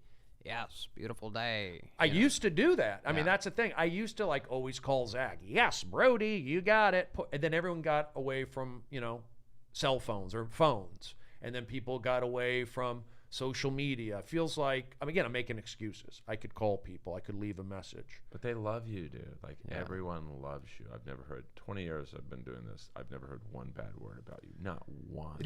You could find that kid from La Jolla. Well, he's disappeared off the face of the earth. But, like, you are in the position to call up anyone you want, and they would come do this podcast. Well, I need to believe that. But you are, though. We're not bullshitting. I know you're not. I need to believe that. Let's, you know what? We had him on the pre-podcast. Let's go ahead and get this guy's opinion on how things are going. We'll talk to him, and then we'll wind this thing down, because he did this. This was a good podcast. If we stopped right now, it was good. It was informative. Tony pouring his heart out, being completely honest. Earl pouring his heart out, being completely honest. I'm listening. I'm doing this thing. We're not being too silly. I think it's good. Let's get this guy's perspective. He helped put the show together today. I don't know if he's keeping time. I don't know what he's doing. But let's bring him up. We've got the mic set up for him. Ladies and gentlemen, this was you were a part of this today. Here he is from Tampa, Florida, Eric Oligny. Hey now. What's up, Brody? Wow. How is the podcast sounding from over there on the seat? Yeah, it was a great podcast today. It was really interesting. A lot of funny moments. I felt like you could have called your mother and sometime in there, like you call your mom every day. I do call my mom every day. I think you should have called while you were talking to Tony and Earl. I thought that would be pretty Why funny. don't you go ahead and send them a link then? Oh, I'll send him a link. And To your mom's number. But see, Eric, that's the thing. The reason why I didn't call my mom is because my mom, I don't want to bug her right now. She's 87. Daisy's been acting up, so Daisy's at the borders. My mom has some... Daisy's a little gangster dog, and Like she's, Lois. yeah, she's a refugee right now. She's getting into trouble, and then we put my mom can't contain Daisy necessarily. I can't contain her, so Daisy's at the border, and I don't want to bring my mom onto a Periscope. On a podcast where she's got that kind, because it's only been a few days. But apparently, you know it all. No, I was just saying I thought it would be funny. Sound Effects Theater or one of your games. But here's the deal, Eric. These games for me are organic. Do you think? I thought what we did with Earl, Tony, and myself, pretty good podcast. Can I tell was you a great why, though? podcast. It's a good podcast because we all know how to listen. I know when he's about to stop talking. Same thing with all three of us. So no one talked over each other once. Doing the dance, baby. We're doing the dance. That's but because we're all pros. Like we all have done however many podcasts we've done. You can tell when it's chemistry too. We all have three. We're all Comedy Store freaks. Same sense of humor relatively.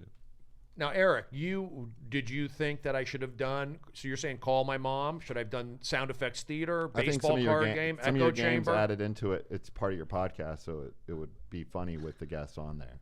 The Sound Effects Theater would have been funny. Echo chamber, any of those things. But that may have taken away from the seriousness or kind of like realness we were But getting into. maybe that's a good thing to get a little lighter. And when you're going dark, you get a little lighter at times. I don't know if a phone call would have worked with this group because it would have been. I think it would have been. She would have known when Tony's talking, and then I interrupt Tony, and then she interrupts you. It would have been too much. But the Sound Effects Theater.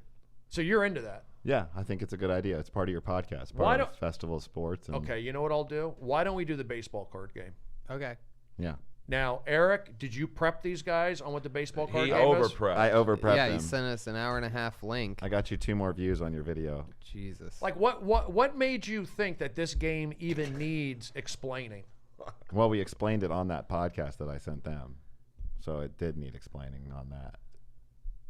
1991. Maybe I can get a Tom Browning. There you rookie. go. There you go. Yes, Greg Maddox, rookie. Eric, all I'm saying is you sent them a long link to my video. Not even like look at minute 5. It was like a 90-minute link of a video. Mm-hmm. Then It was also to my Facebook page where the videos linked. Yeah, get those numbers up on me. I know this guy's schemes. and then are you smoking cigarettes? Yes. Right now, no. Yes. But you smell like cigarettes a little bit. Yeah. I thought someone farted. Tony, you don't smell like cigarettes. No, not at all. I smell like a new car. He quit smoking cigarettes listening to Jewel. That's my What? joke. That's my joke. I quit smoking cigarettes listening to Jewel. Afterwards, me and There's a Tony, bit there. me and Tony's cars are going to battle each other. I would say that the way to do that joke is actually because I get it because I smoke a Juul, but Right. I would say I quit smoking cigarettes and now I just Juul the musician. Or it's like, and now I'm hooked on the Juul. She's a great singer. Like that's like, I'd Brody it up a little bit. Brody it up. I always it. like the Brodyism. My favorite Brodyism is to do the joke and have the tag be the funniest part. That's a true Brodyism. He made a good one the other night, Greta Van Fleet, but he said, you're into Greta Van Susteren. I said that. Yeah. So Eric, how do you feel about today's podcast? I think it was I'm really going to great. pick out a card. I thought it was really great. I think you really do bring out a lot in everybody, and what they're saying is spot on with you. You could do the I booking fly of the guest. Rosita Airlines. Yes. You could book the guest yourself and probably get better guests because the fact that you know These guys way are more great people. guests. What are you Better saying? guess. 818 till I fly. Enjoy it, I'm, man. I'm not talking about now. I'm talking about in the future. I only have this handful of comics from the Comedy Store. You know. Ed gave that 2 stars at David. You got it, Fred, Ted. Yeah, I mean, and now that this crew member is here, since you say I'm the guy that works with the crew, let me give some advice to Eric, perhaps. Let's If- hear if it. I would you wa- appreciate if- that. if Tony you- Hinchcliffe giving advice to Eric Oligny. If you want to play producer, if you want to play, oh, we need this guy, because that's what a producer is. Or else, when the deal comes to turn this thing into something where it's not just, Bill Burr's Corner Museum, whatever this is. Bill Burr's Playhouse, Bill Yeah. Burr's Man Cave. When the contracts come in to make this something bigger, you're going to need to be a necessity. And right now, you're the last guy in, first guy out. You're on South Mariposa eating dog food, kibbles and bits. Anyway, so I'd say your thing should be following up with Brody, asking if he booked his show for Wednesday. Remembering every day, putting something in your schedule. You can't look at it as you're bothering Brody. You have to look at it as you're pushing him. You're staying on top of him. You need to be his Zen master. I could definitely He work did. on that. He did text me. I will give Eric credit. He did text me. And he said, "Did you send out the tweet to promote the show?" But he said it right too. Is that That too. I have to push, and when I don't want to, even when I'm thinking like I'm gonna Right.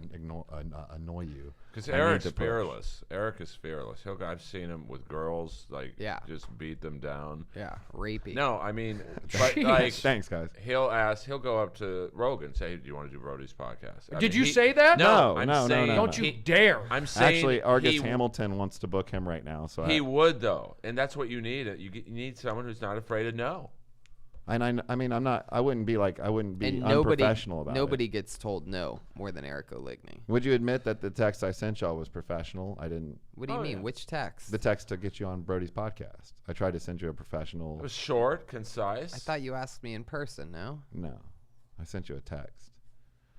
But it was it was nothing. Brody, can you pull a Dave Parker for me? I have a card here. He's my favorite. Yeah, that This one you'll know. That text was professional, but then you sent an hour and a half long link over That's here. true. That screwed it up. But thanks for letting me know, so I'll figure it out for the Abe rest. Lincoln over here. Okay, here we go. I have a card.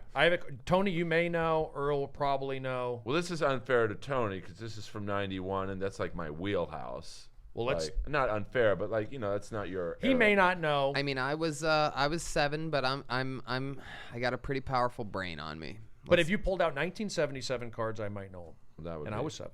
So let's just see. Let's just see. Okay. I mean, 1991. I'm holding the card right here. Go ahead, Tony. What's your guess?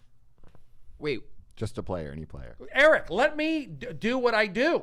you just want me to guess the card that you're looking at? Why not? You might. 1991. Barry Bonds. That's a great guess, but no. I'm not saying it just because he said this, but I go with Barry Larkin. Now, let me tell you something. We'll play this in abbreviated. You both have good guesses, by the way. You both have good guesses. I want to let you know that. There were 800 players in the league, so it's. I like- So you said Barry Bonds. No, Tony said Barry Bonds. I said Barry Larkin, shortstop of the Reds. Okay. Both good guesses. Now you could ask. Now Eric. Now you could go ahead and help out. Now you can go. Oh, there we go. You could Oh, ask jeez. like. You the gives, reason- he gives the players Is the reason it's a initials. good guess is No. because both of them are named Barry? That's a good question. No, but how about this? The first initial of the card that I pulled out that I'm holding in my hand right now, the letter B. So it's not Barry, and it's not Barry Bonds, and it's not Barry Larkin. Can I guess again? Yes, you can. Brett Saberhagen. That's a great guess. Also, Brett Saberhagen from the Valley, Reseda, Cleveland. I went to Reseda, not Brett Saberhagen, but a good guess. Now, you could also ask questions. What's his background? Is he right-handed? Is he left-handed? Is he African-American? That's my National, all these questions. I've got one. Famous Chicago Cubs reliever, Bruce Smith. It's not Bruce Smith. You're thinking of Lee Smith. I'm sorry. Yes, It's not Lee Smith. It's not Bruce Smith. Bruce Smith played for the Bills. Right. Bruce Smith But played they were for the both Bills. big black guys. This guy is not African-American. That narrows it Not down. African-American. Is he a pitcher? Oh, you're playing now. Do you He know just- who it is? You just took a guess. So you're in it. Well, I thought yeah. you just asked me to. Okay, Eric apparently is in the game. Haven't you seen the card? Didn't Tony You see? No. Tony already guessed twice. And so And did now I. you You jumped can take in. me out. I've guessed twice too. Who did you guess? I meant to say Lee Smith. I said Bruce Lee Smith. No. not Go bad. ahead, Eric. Who do you think? He's seen the card. I saw him Go- see the go, You've card. seen the card. No, I haven't, but go. Go tell No, me. no. What is- Have you what is seen this, the card? A ballot in No. Florida? He's lying right now. No. Are you lying? No. I hope you don't get it. Go ahead. What's your guess? You know that you're lying right now. Are you why wouldn't lying? you? Why wouldn't you just admit saying that you see the card? I saw the card. I saw you look Well, at the I'm card. throwing it earlier. over to you. I haven't I'm seen a- the I'm card. Well, then why are I'm- you throwing it over to Tony? You asked to take a guess. Because he knows that he's seen the card, but for some reason he just won't tell the truth. Will you No, admit that I- you've seen the card? I've seen the cards. I haven't seen a card. I haven't seen the one in your hand. It's such a weird thing to lie about. I'm not lying about that. I haven't seen Well, the card. let's find out. You want to ask a question? Yeah, get a question. You get a question. I get a question. I asked, is he a pitcher? No. Then that'd tell you he's not. Oh, I told you I didn't see the card. okay. Let's see. He was not black, so it's a white guy. Maybe not. Paul Because Molitor. Maybe he's not white. Could be oh, it's Latino. B. It's B. It's not Paul Molitor. Yeah, because it's a B. You're So gonna I'm off. Okay, so I mean, I'm gonna go with Kansas City Royal. Brett. It's not a Kansas City Royal, and it's not Brett. I think I have. Earl No, might no, but have it. He's got to get it. I mean, Okay, go ahead. I was gonna go with Brett. But now I'm blanking out. Who's the guy Are that? you thinking Saberhagen? No, Benny no, he's Betty the- Benny Biancalana? He's thinking of the shortstop. Brett. Third George Brett. George Brett. Ah, there you I go. fucked up. I like it. No, Tony, Yeah, I yeah. like where you're Second going base, with that. yeah. It's not George Brett. I like that you're playing. You're thinking outside of the box. I like that effect. Earl feels like he's pouncing and he could feel it because I have it in my hand. Feel it. No, It's I'm not, in I don't my even hand. want to look at the color. It's 'cause in my hand. What card? put It's it back under the 1991. table. It's 1991. I'm going to say Buddy Bell. That's a good guess. That was last week. I thought you were going to say it when you said that first B. I've got one more B in mind that I'm going to Okay. tap out. I'm gonna go with Billy Ripken. That's another good guess. I'm impressed by these guesses. That's not correct. And he has that card with the bat. Yeah. I'm going to go Bobby Grich. Not Bobby Grich. Eric? Such an awkwardness. Yeah. Here's the deal. Is he? Think of Is this a famous baseball player? He is famous. Is he a catcher? Yes. Whoa. Uh-oh. Is it my turn? Yeah. What did you So get? he's a catcher. You may not know a catcher. I have two. He's not African American. All right.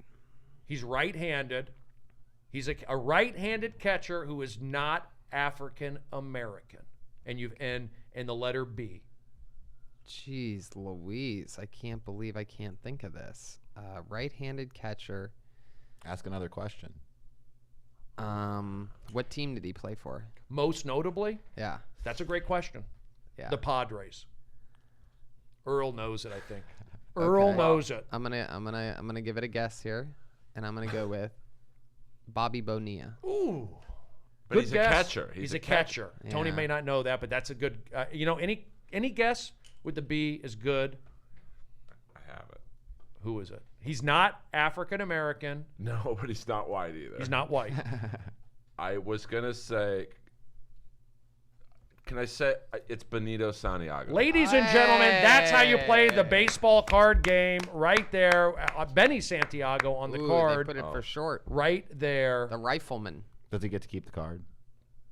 That's how you play the baseball card game. I was going to say Bruce Benedict before the hints came in. That was he was the great catcher for the Braves. Atlanta Braves. So that's how you play the baseball card game. And Tony was relentless. Earl was like listening. Eric, what was your take on this baseball card game? Successful baseball card game. Why? A lot of fun, and they both went for it. Both knew baseball, which is really good. And you didn't have to give them pretty much give them the answer with them getting it. He got it on his own. But here's an example. Eric. You have two guests. Here, and I think that the podcast was great. Did the podcast need the baseball card game? Not really. I mean, it was fine. It was fun. I just don't know if some of these built-in games are necessarily. Why don't you ask the guests? Did you guys enjoy the baseball card game? Yeah, did you guys enjoy it? Honestly, I really did. I think it was, did we need it? No. Did I enjoy it? Sure. I think it's fun to, use our brains and reflect and have some loose fun after a serious podcast about pushing yourself, about doing things that you might not necessarily want to do to get where you want to have to be. And who better to talk about podcasting and pushing yourself than with two guys like Brody Stevens and Earl Skakel, who, do it, man. And then there's Eric Oligny, who, is lucky to be in the room with us. Hey, but he'll be a better comic or podcast or whatever he wants to do from doing this, like with three. You have a top podcast. Brody's a fucking huge presence in the podcasting world, and I'm whatever I am. Like, this will make him better. So he's the most beneficial because he's around 3 paid regulars, 3 touring comics to varying degrees, TV comics. This will make him a better comic. But really, all the smartest stuff that he really could have learned from was all the conversations we had when he was running late down on South Mariposa. Yeah, it's true. You got to be on time, dude. Fundamentals. Yeah. It's fun. You should have been the first one here. You should. Yeah. She should. Emma should hate your guts for getting here early and stinking up the place like cigarettes, even though you're not smoking somehow. Like, you smell like a full-blown cigarette. And I had a cigarette before I came in. And it's so hard for me because I love cigarettes. Mm-hmm. And I'll make sure I don't smell like smoke when I come in here then. Hey, that's part of it, dude. Yeah. But you first never- impressions. That's Byron Allen's the same way, so I can't go into But Eric, Byron's studio. you came up to the smelling table. like I'm not knocking you. I'm not saying anything. You came up to the table, and it was a whole whiff of smoke. I could take it. I appreciate the advice. It's good advice. And we're just trying to make you the producer that you supposedly want to be. I want to be a great stand-up comic. Producing, I'm doing this because I believe in Brody's. I believe in this. I believe in your podcast. You should say that you want to be great at everything, dude. Yeah. But to be honest with you, when this show, let's say this show gets picked up by Comedy Central or Netflix or whatever. I don't know. Oh, go ahead. It doesn't matter. I love Okay. that you laugh at that. Like, Whatever network. Okay. The first person that's gone is going to be Eric. Not because he's not good at what he does, but they're going to want their own people. You've been on TV shows. I'm really trying to be it has to be the helpful. thing because, like, they're not gonna. The selling point isn't, oh, I need Eric. He's a good guy. He helped me from the beginning. They're gonna be like, all right, dude. So do you not want to do this? And Brody's gonna be like, no, I want to do it. But if Brody's able to literally go, I literally can't do it without him. He's going to really help the people that you hire to actually produce this thing. We can bring him on maybe as at least an advisor. And they're going to be like, well, what kind of advice could he give? And Brody would need to know. It's not he can't sell you to them. These are executives. They get to watch fucking TV for a living. Think about their job for just a second. Think about what they get to do. Oh, I like the Netflix exec gets to watch TV all day while on an exercise bike, while eating their favorite yogi and fucking berries and all this shit. They get to I like that. We should buy that and put that on Netflix. They're not going to have some stinky dink tagging along. I'm just saying, Eric, people notice it. You could accept it. You could try and change it. I'm not fighting it. The one thing that I've learned most importantly at the Comedy Store is to not be defensive and just to take it and enjoy. Well, I disagree. I don't think you should take it. You got to fight back. Well, you've also told me that, and I've gotten a little better at that. Doesn't mean argue with people, but that's why I'm try to be funny and fighting back. I mean, I can't speak for Tony, but I stick up for myself, which is why very few people give me shit, because they know if they do, they're going to get it back 100 times worse. And you have to you have to take a stand, or else you'll get bullied, especially at the store, which it's every alpha male in the comedy world is up there. Do I get bullied? I let Don push me around sometimes. I mean, I play with Don. You give it back. You give it back. I do give it back. Tony, when he started rising, was giving shit. Who's this guy? And Tony fights back when he has to, and I certainly fight back. You fight back for as much material that you have, the new jokes you wrote that week, the work that you do on yourself decides how much you get to fight back. You know what I mean? Does that make sense at all? Yeah. If you're getting the work done, if you're doing things, if you're advancing, if you're growing, then you get to fight back. But even if you're an open micer, you got to fight back. I'm sure you've respected maybe someone who did Kill Tony, like maybe you gave him a zinger and they came back at you. Like, oh, I like this person, like or roast battle. I've seen it a lot, where sometimes open micers can get bullied up there because they're too meek, and then they fire back at a Mike Lawrence or whoever, and then you can tell everyone in the room is like, hey, this person's all right. They like that. Yeah, and then they forget about him 10 minutes later. But well, that's true too. Real quick, I just wanted the thing when you said, like, Eric, we'll wrap this up. You said, I want to be a great comedian. See, I would say, like, I want to be the best comedian I can be. There you go. Jeez. That's what he told me I should say. Don't you think that's better? Like, because the best comedian you could be, you may only be pretty good. You're not going to be great, but that's pretty good. Yeah.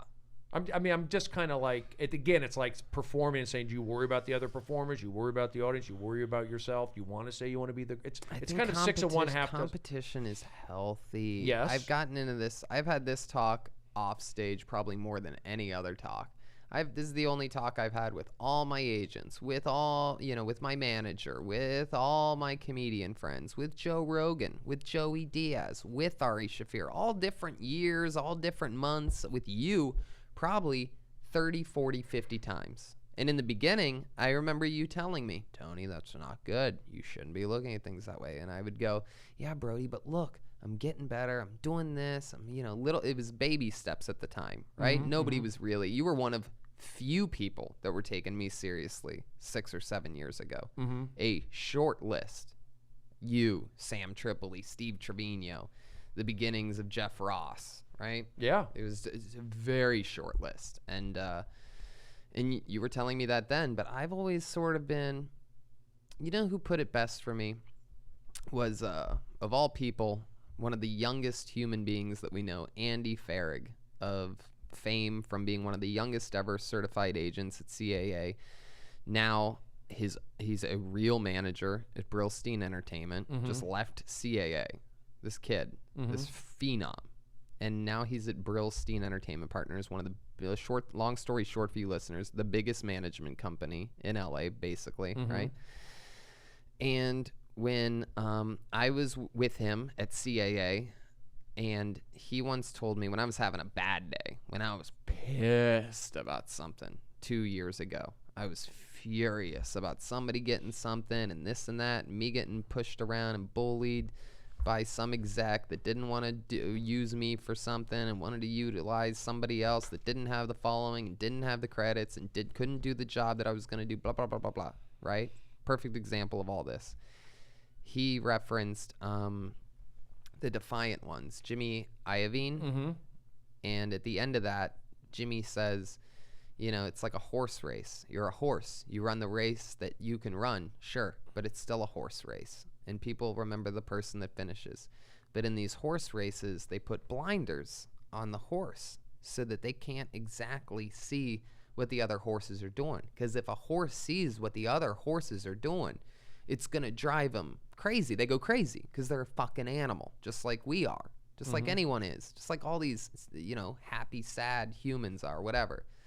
And he talks about, the blinders. And that's how we should look at this. It's a combination of everything. Blinders, but you still know that there's other horses. And when another horse is beating you, when they're out front, you do see it. And you gotta fucking just buckle down and push. So it's a combination of everything. I'd say it's 70-30. Maybe 60-40. 60% full-blown competition. Try to steal the show, be the best, shoot for the moon, land amongst the stars, whatever, right? And I think it's 40% be the best you could be. But then again, I could also say it's 100% be the best you could be, but it goes both ways. Let me ask one quick question. Just talking about when you're opening up, you go on the road, still do occasionally with Joe Rogan. You'll go up in front of Joe. Do you have that attitude? Like you want to blow out the room? You want to do a great job to set up Joe to do great? Do you just what's your mindset on that as opposed to doing, say, Comedy Store on a... No, those ones, the ones with Joe where I'm doing a half an hour in front of an arena or a theater, a massive theater, those are all the way, full blast. It's no more, it's not, am I going to try this out? It's not this, it's not that. It's all mindset. I'm not even thinking about the jokes I'm going to do. I'm not thinking about making adjustments. Shows like that, this is why I do this every single night, 2-3 times a night sometimes. That's why I do the hours every weekend, 5 hours, 1 on Thursday, 2 on Friday, 2 on Saturday. Next week, I'm doing 11 shows in 5 days in Texas, 4 different cities in Texas, 11 shows, 5 days. That's just next week. Friday, I'm in I'm in Massachusetts doing a Kill Tony and a stand-up show, an hour 15 of me doing stand-up. It was my friends going up before me. Then my point is I do all that work so that when I do those shows, it's cruise control. It's all about feeling good and just being in the right mindset. It's a different thing. Sure, guess what Joe wants me to do?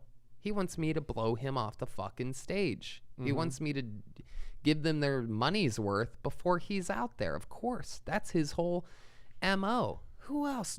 Joey Diaz he takes with him? Ari Shaffir?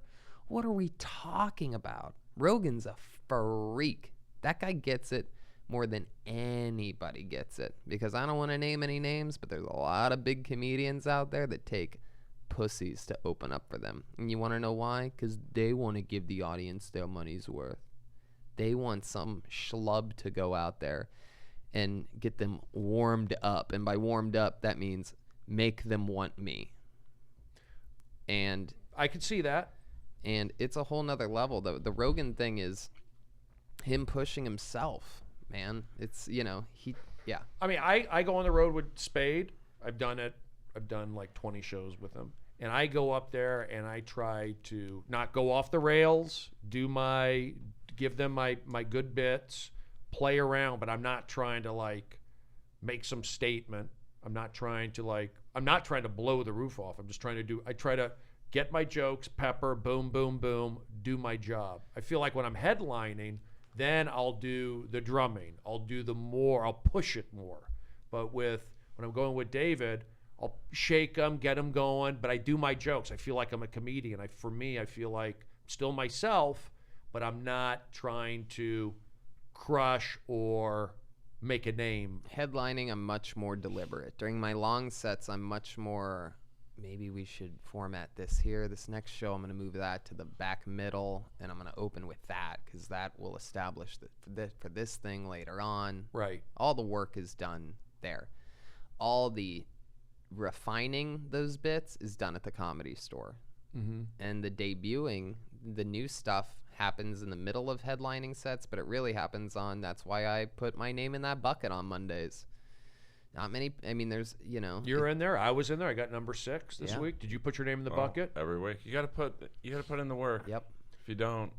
So is it, you would go out with Rob Schneider. We'll wrap this up here in a sec. But he sells out everywhere. What was your mindset going up there? Just to do your job, do your jokes, have him. I just like to set the table up. I want David to do well. I want David to have a good time. I want me to do my jokes, be likable, and show that yes, I should be headlining, doing my own stuff places, but I feel like I do a good professional job, and I feel like I'm not selling out, and I'm not being a little bitch or anything like that. I get to be myself still. But now it's different, because of podcasting, there are a few people in the room to see Tony, like when I was opening up for Rob, there was no one there to see me because I was pretty unknown.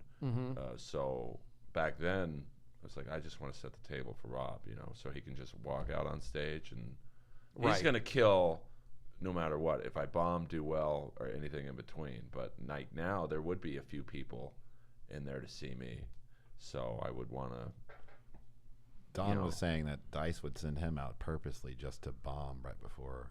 But that's because no one knew who Don was at that time. Yeah, and he would purposely tell him to get the crowd mad at him. I mean, that's what I did on my special. I had Don go out before when I taped my special in the main room, my late night special. It wasn't late enough yet, and it wasn't weird enough yet. So I felt we got to put some weirdness out there. Don, could you go out there and shake things up? So Don went out there and kind of shook it up a little bit. So I get that. I had Joey Diaz go up before me and my special. Talk about shaking things up. Yeah. Yeah, I mean, He opened up a crazy. 7 p.m. show at the Ice House. It was 100 degrees outside. Saturday, 7 p.m. show. We had one show, One shot, one camera, and you did it. one set, one shot. And it One happened. star. 1 star. See, how did that work out for you just then? You're laughing. Look at the He said professionals go, around he you. said go attack. He said go attack when you have to No, attack. I didn't say attack, but You see, just here's attacked. the difference. What you just did, Tony didn't attack you at all, and Right. you zinged him. Yeah, why'd you do that? Why'd But like you do that, Eric? I would have said attack Tony if Tony started ripping into Just- your act just or a whatever. joke. I know, but like you got to know when to bring put it. the foot on the gas, and I mean we're all busting your balls, but that was a direct. That was a cheap shot. And what possessed you to do that? But here's what I would say, and They don't know. even use the star rating anymore. No, they don't, which is even stupider. So, 50 But to people who criticize any special, Tony's special, your special, get one on air first, and then you can criticize someone else's special. How dare Yeah, they? for sure. That's always been the thing with me. And I've never even said that out loud. Like, it's like ooh, all those kids in the roast battles and things like that when they take a shot at the throne. I never even say that because I feel like it's always gone without saying, but it really doesn't. I think it's important for everyone to know, like, almost everyone thinks everybody's specials are horrible because we're used to seeing them in the raw realness. Like specials, you can when you're a comedian, you can tell where the sound's dubbed and where they juice up the audience laughter. A lot of people have no idea that specials are usually they tape 4 shows of someone wearing the same t-shirt and jeans. Sometimes 5, sometimes 6, by the way. 3 cameras with crowd reactions. More than 3, and the crowd reactions are usually the opener. They take those cameras and they spin them around. Yep. So most of the laughs you see on a lot of people's specials are actually the person that opened for them getting those laughs, and then they take the cameras, put them on the right tracks for the actual performance, and then they take all those shows and find the best where it went the best for each bit, for each moment, for each shot, and then they juice up the audio. And lately, especially, I've been noticing how fake the audio is. Like, you can tell they have people just dying at setups. It just doesn't feel real. It doesn't make any sense. They were talking about that yesterday, that they showed people's faces where they're looking upset that they're hearing jokes. Just use a laugh track. Well, that's the whole thing. You see these specials and you go, I mean, because I've done, worked tons of audience warm-ups also, and the audience, I always look at the audiences in the background, and they're always like just fake, or you see the comedy specials and they're laughing. They're like, you could tell they're, they captured it ahead of time. And when I did my special, I didn't want any of that. I had maybe 1 crowd shot reaction. My whole goal was to make my particular special just capture the night of those late night main room spots that I got. And I felt like I captured that specific night and overall captured my mindset on those late night sets. So that was my special, but I could see why they do that. They juice them up and it's tricks. It's bad for comedy. But I don't it's like really it. bad. Could be one of the downfalls, by the way, eventually down all the the road. specials, all the Well, great no- specials. Then you go see it live and it's like, this isn't what it was. It's not just all the specials, but it's really just making a bad special look and sound good is the worst thing you could do. Yeah. The worst thing you could do. A lot of things fell flat on one shot, and it was a hot day. It was a 7 p.m. show. It was almost all the audience had seen me multiple times. I'm an LA guy running my first 7 or 8 years of everything I had written that was the best hour and doing it. So everybody had seen those bits before, without a doubt. Do you feel like you wish you would have waited a little, like maybe Nope. 2 or 3 years? Nope, not at all. Okay. No, but because now I have. He's got another one coming. Yeah, You're I going to have- do another one. Yeah, Oh, I that's have great. a full Congrats. new You want hour and a to, yeah. half. Yeah. Because of that, because of making my own special back then and getting it out then was priceless. When we talk about saturation on Netflix, I mean, it is not a joke. If you're not the guy, and to be the guy or the girl right now, you have to be so famous. It's ridiculous. We're competing now With Adam Sandler. with everything that made me laugh as a kid. Adam Sandler, David Martin. Letterman, Jerry Seinfeld, Norm Dave Macdonald. Chappelle. All of these people that were monsters when I was a kid that supposedly retired. Oh, no more Seinfeld, no more Letterman, no, Letterman's final episode. Dave Chappelle, what an icon. He retired out on top. Steve Martin and Martin Short. That was Yeah. another great Now one. they're doing Unbelievable. 15-minute specials. Like, what is that? Oh, they are? Yeah. But like now they're So just, gay. I mean, squeezing what they can, and like the special isn't very special anymore. That's Right. Now, are you going to, speaking of specials, are you going to do a special, Earl? You know, I'm very lucky to have the Guns N' Roses first manager is working with me on it, and this girl knows her shit. Like, she's the one who got them signed to Geffen Records, and like they would not have made it without this girl. So So you're going to get, you need to get a special out there. I mean, I do, but like I also think, wow, what's it gonna do? Like, there's so many out there. Like, But just to do it, or I maybe wanna an, do it. or an album. Would yeah, you, I would you want film, a special. Would you film it outside LA for like a better audience? No, I'm gonna do it in LA, but it's So like, with the LA audiences. you know, I want it to be different looking, like different environment, not a club. Different.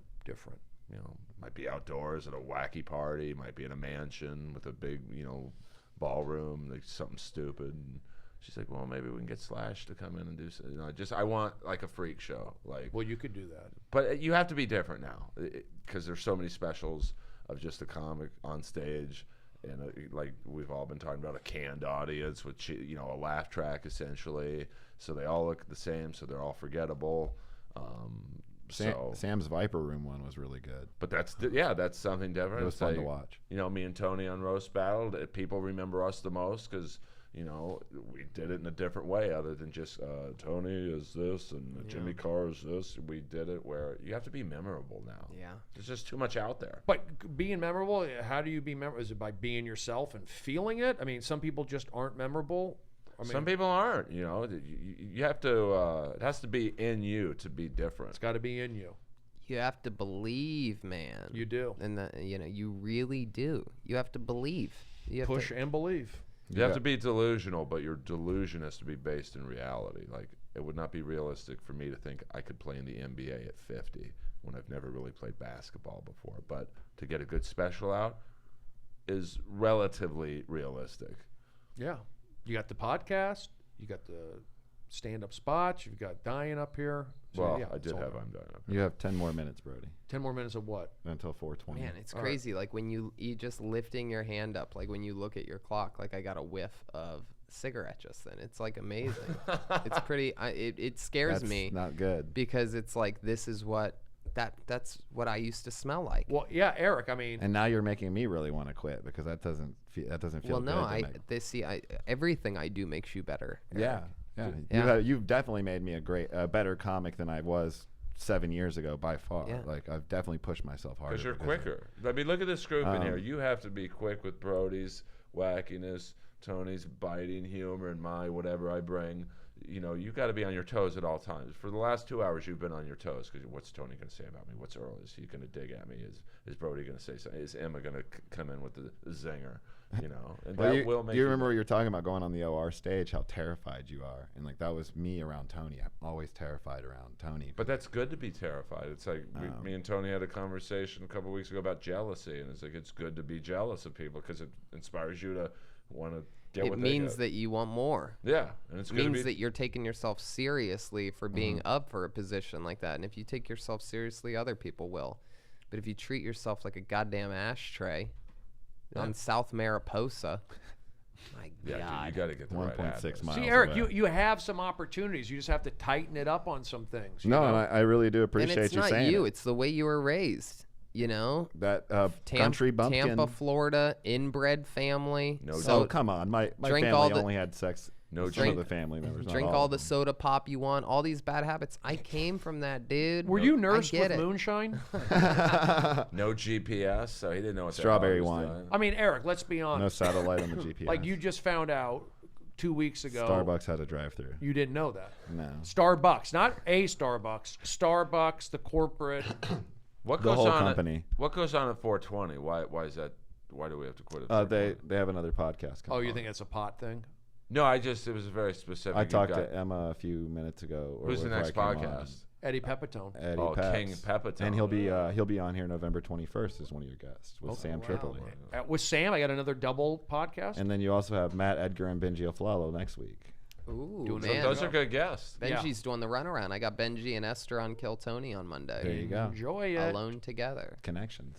There you go. And I was in the pilot. So there's a lot of good things happening. I'll tell you what. I think this podcast, once I got out of did the 2-minute monologue, once we got into it, it was pretty much smooth sailing. Tony was awesome. Earl was awesome. Eric, you did a good job. Thank you. I think you need to focus on drinking water and not being seen with soda. Quit smoking. I think a lot of water would really help you. Yeah, I look dehydrated all the time. Well, I'm guilty of it too. Yeah. Again, we're not all that different. You're afraid of me because I am the ultimate challenge for you. You want to be this, Eric. Oh, I definitely admire you. Well, Eric, you're working hard. And look, funny you should ask. Got picked up for season 2. Leslie Jones is doing well. You've opened on the road for Bill Dawes in Reno. Featured for Bill. There you go. So Whoa. slowly but surely. But I'm just saying, Eric, all the other stuff, I would just say tighten it up a little bit. Today would be you're running a little bit late. This is an opportunity. You have Tony here. You have Earl here. I'll make no excuses. I'll just get it fixed next time. Get fixed. What's I broken? said I'll fix it. What are you going to get spayed and neutered? I'll just gotta leave earlier now. Well, I think the thing that's confusing people is that you've been here like 3 times before today. So. No, this is my second time coming, but I got South Mariposa on my GPS for Is there a Z in it? Mariposa? Mariposa. So you got lost. Mariposa. But even just say you've been here once, like I don't know how you got lost. Well, I knew I'm right not- away. I was like, I'm not in the right place because I don't see where it doesn't look familiar. For example, I got here 20 minutes early, but I walked in at 2 p.m. You want to know why? Because I was starving because I work so hard that one of the things that I have trouble with is remembering to eat. Me too.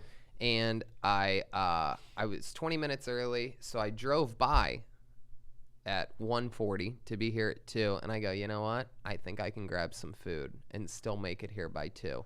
And I go to Casitas Tacos Al Carbone, which was literally a place that was saving my life 13 years ago when I moved here. I mean, I used to get that grande burrito that I got today for the first time in at least 12 or 13 years. And Hit the spot. and I mean, it hit the spot. I had a bottle of Coca-Cola because I'm just like, a white trash junkie like you. And I threw it back. But guess what? When I'm coming over that last speed bump, I'm looking at my clock the whole time because it still says 1:59. And I'm thinking to myself, I fucking did it again. I nailed it. I'm not the garbage human that I used to be. I'm a professional, and it feels good every goddamn time, no matter how big of a deal, no matter how small of a deal, whether it's a podcast or a taping or a writing session or anything, a stand-up spot. Because when you get busier, it doesn't get better. You think Adam goes, Eric, you're about to go on stage. Joey Diaz is wrapping up. You're next. Where are you? I'm on South Mariposa. What do you think he's gonna? Oh, well, let's hold up the show for you. Nope, bumped. You're done. Yeah. So get it together. Yeah, I was going to say, like, a lot of stresses in life is running late. Yeah, but it's not easy. And the truth is, I usually am a person who arrives 15 minutes late because if you're not 15 minutes late, if you're not 15 minutes early, you're 15 minutes late. That's what I meant. You just said you arrived 15 minutes I meant late. to say 15 minutes early. The only problem was Western had traffic like They had it all What happened to blocked the no off. excuses? Just do it better next time. I'm gonna do it better next time. but- Western had traffic. What's going on here? It always has But traffic. LA, No, every no, they street in blocked LA off. has traffic. They blocked off Western where the 101 is, so it took like an extra 10 What to kind 20 of? minutes. Did you have paper maps that you're using? I use worst ways apps, as Tebow would say. Do you have that fart thing on your phone? Can you just? But put usually I one am on time. The It's sound not- effects this was aren't a- working. an anomaly. I'm begging you to play just You have one to fart. turn yeah, that thing up. yeah. Sound effects theaters. It's not Emma. You have to. I have it plugged She in. just walked Close it. out. Close the app and restart it again after turning that thing on. Emma just ran out of the room. There's Emma. Emma. No, it's all good. Emma, I don't think. Let me see. I don't know if the sound effects You have was. to close the app and reopen it. I did. I Oh, close and okay. read open. Let's see what Here happens we here. go. It'll work now. Tony, awesome job. Thank you. Can you do? I know my podcast stuff, Brody. Can you do the fart thing just once? I just need a good Hold on. laugh. The fart thing. The fart. I don't know if I have the fart. You used to do that at the Comedy Store. I did, right? Yeah.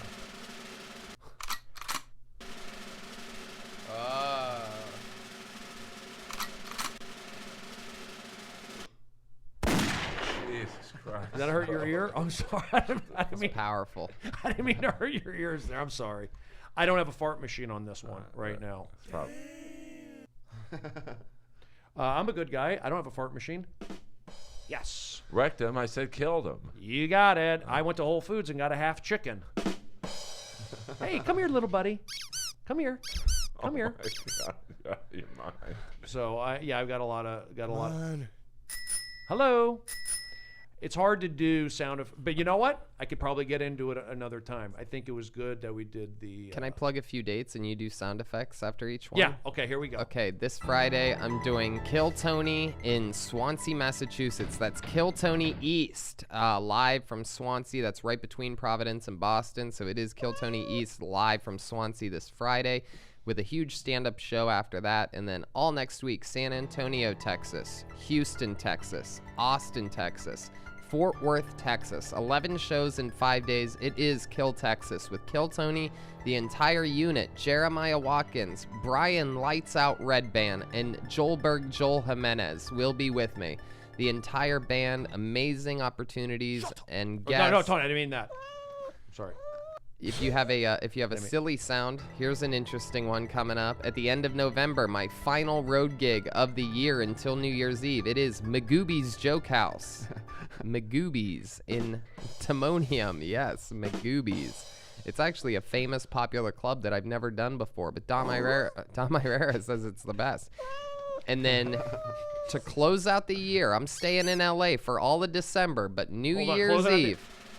2018, 2019, Dallas, Texas has Tony Hinchcliffe doing 2 stand-up shows live from Hyenas Comedy Club, one of the most famous comedy clubs in the world, and a lot of other fun things happening. Kill Tony is every Monday at the Comedy Store live. Pre-order your tickets because we have been filling up the main room, which is a goddamn anomaly. If you're wondering, hey, I wonder how many weekly shows fill up the main room of the Comedy Store. None. It's never happened before. So make sure you pre-order your Kill Tony tickets. I'll even tease this right now. London, England. I'm going there. February 2019. I'll be in Seattle. You're gonna get a week of Tony Hinchcliffe shows. The Soho motherfucking Theater. Tony Hinchcliffe, London, England, for the first time ever, live, running my new hour and a half. Never Yes. seen before. Influenced by Brody. He gets me. He pushed me when nobody else believed in me. This guy has an eye for potential, an eye for talent. He gets it all the way. He pushes, he believes, he's here for you, he's here for me. 818 till he dies, and I'm with him till he cries. Yes. You got it. Awesome job. That was awesome job, Tony. That was awesome job. Play the gunshot noise. Here's a gunshot. At Here, full volume. prepare for the gunshot. TonyHinchcliffe.com for tickets. Yes. That was awesome. I can't totally. You don't have a fart thing on there? I don't have a fart There's machine. gotta be a fart with all those noises. I'm begging you. But here's the thing: they do have farts somewhere on here. One thing you had in the store would make me laugh every time. I had the fart machine. I'm sure Eddie Pepitone. I had the fart machine? Yeah. I can't find it. I remember when you had the Brody app and Jeremiah Watkins and you would play in the main. That was room. fun. That was a fun one. Yes, you got it. My name is Stephen Brody Stevens. Oh, Somebody's calling me. you should answer it. Yeah. Hello? Hello, Brody. Who- It's me, Daisy. Oh, Daisy, good to see you. How are you? You're at the borders right now. Yes, I'm at the border. There's a bunch of caravans. Everything's crazy. Oh, really? Yes. What's behind you? That's supposed to be a door closing. Border door. Wait. Daisy, why are you around monkeys? Uh-oh, watch out. All right, listen. The sound effects theater. Look, Tony, I like that you're playing around with that. Puts me in the spirit.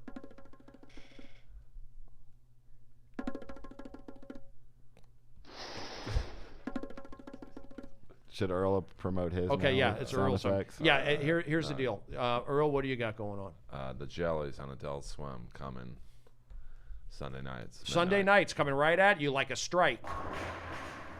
Tyler the Creator. You got a Tyler the Creator song you could play? Tyler Creator is going to be at Dodger Stadium this weekend. He's doing a big festival. I'm going to go check it out. Yes. And Post Malone's going to be there. Moses Malone? Post Malone, the rapper. I'd rather see Moses. Wait, hold on. There's something going on. Eric, your car's outside. Eric, go get your car. It's at South Mariposa. Yeah. Listen, great podcast today. Eric, where can we see you? Uh, And we'll be back next week. No, I'm playing. I'll be in Phoenix on Thursday doing Mike Turner and Anwar's show. You helped me get that when we were in All Things Comedy.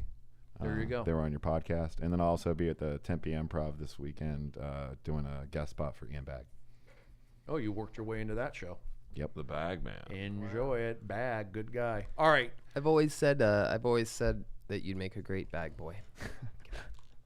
Tony, awesome. Thank you. Earl, awesome. Thank you. you. Eric, good job. Thank you. Stephen Brody Thank you, Stevens, All Things Comedy. Check us out every week. Stephen Brody Stevens, Festival of Friendship. Yes.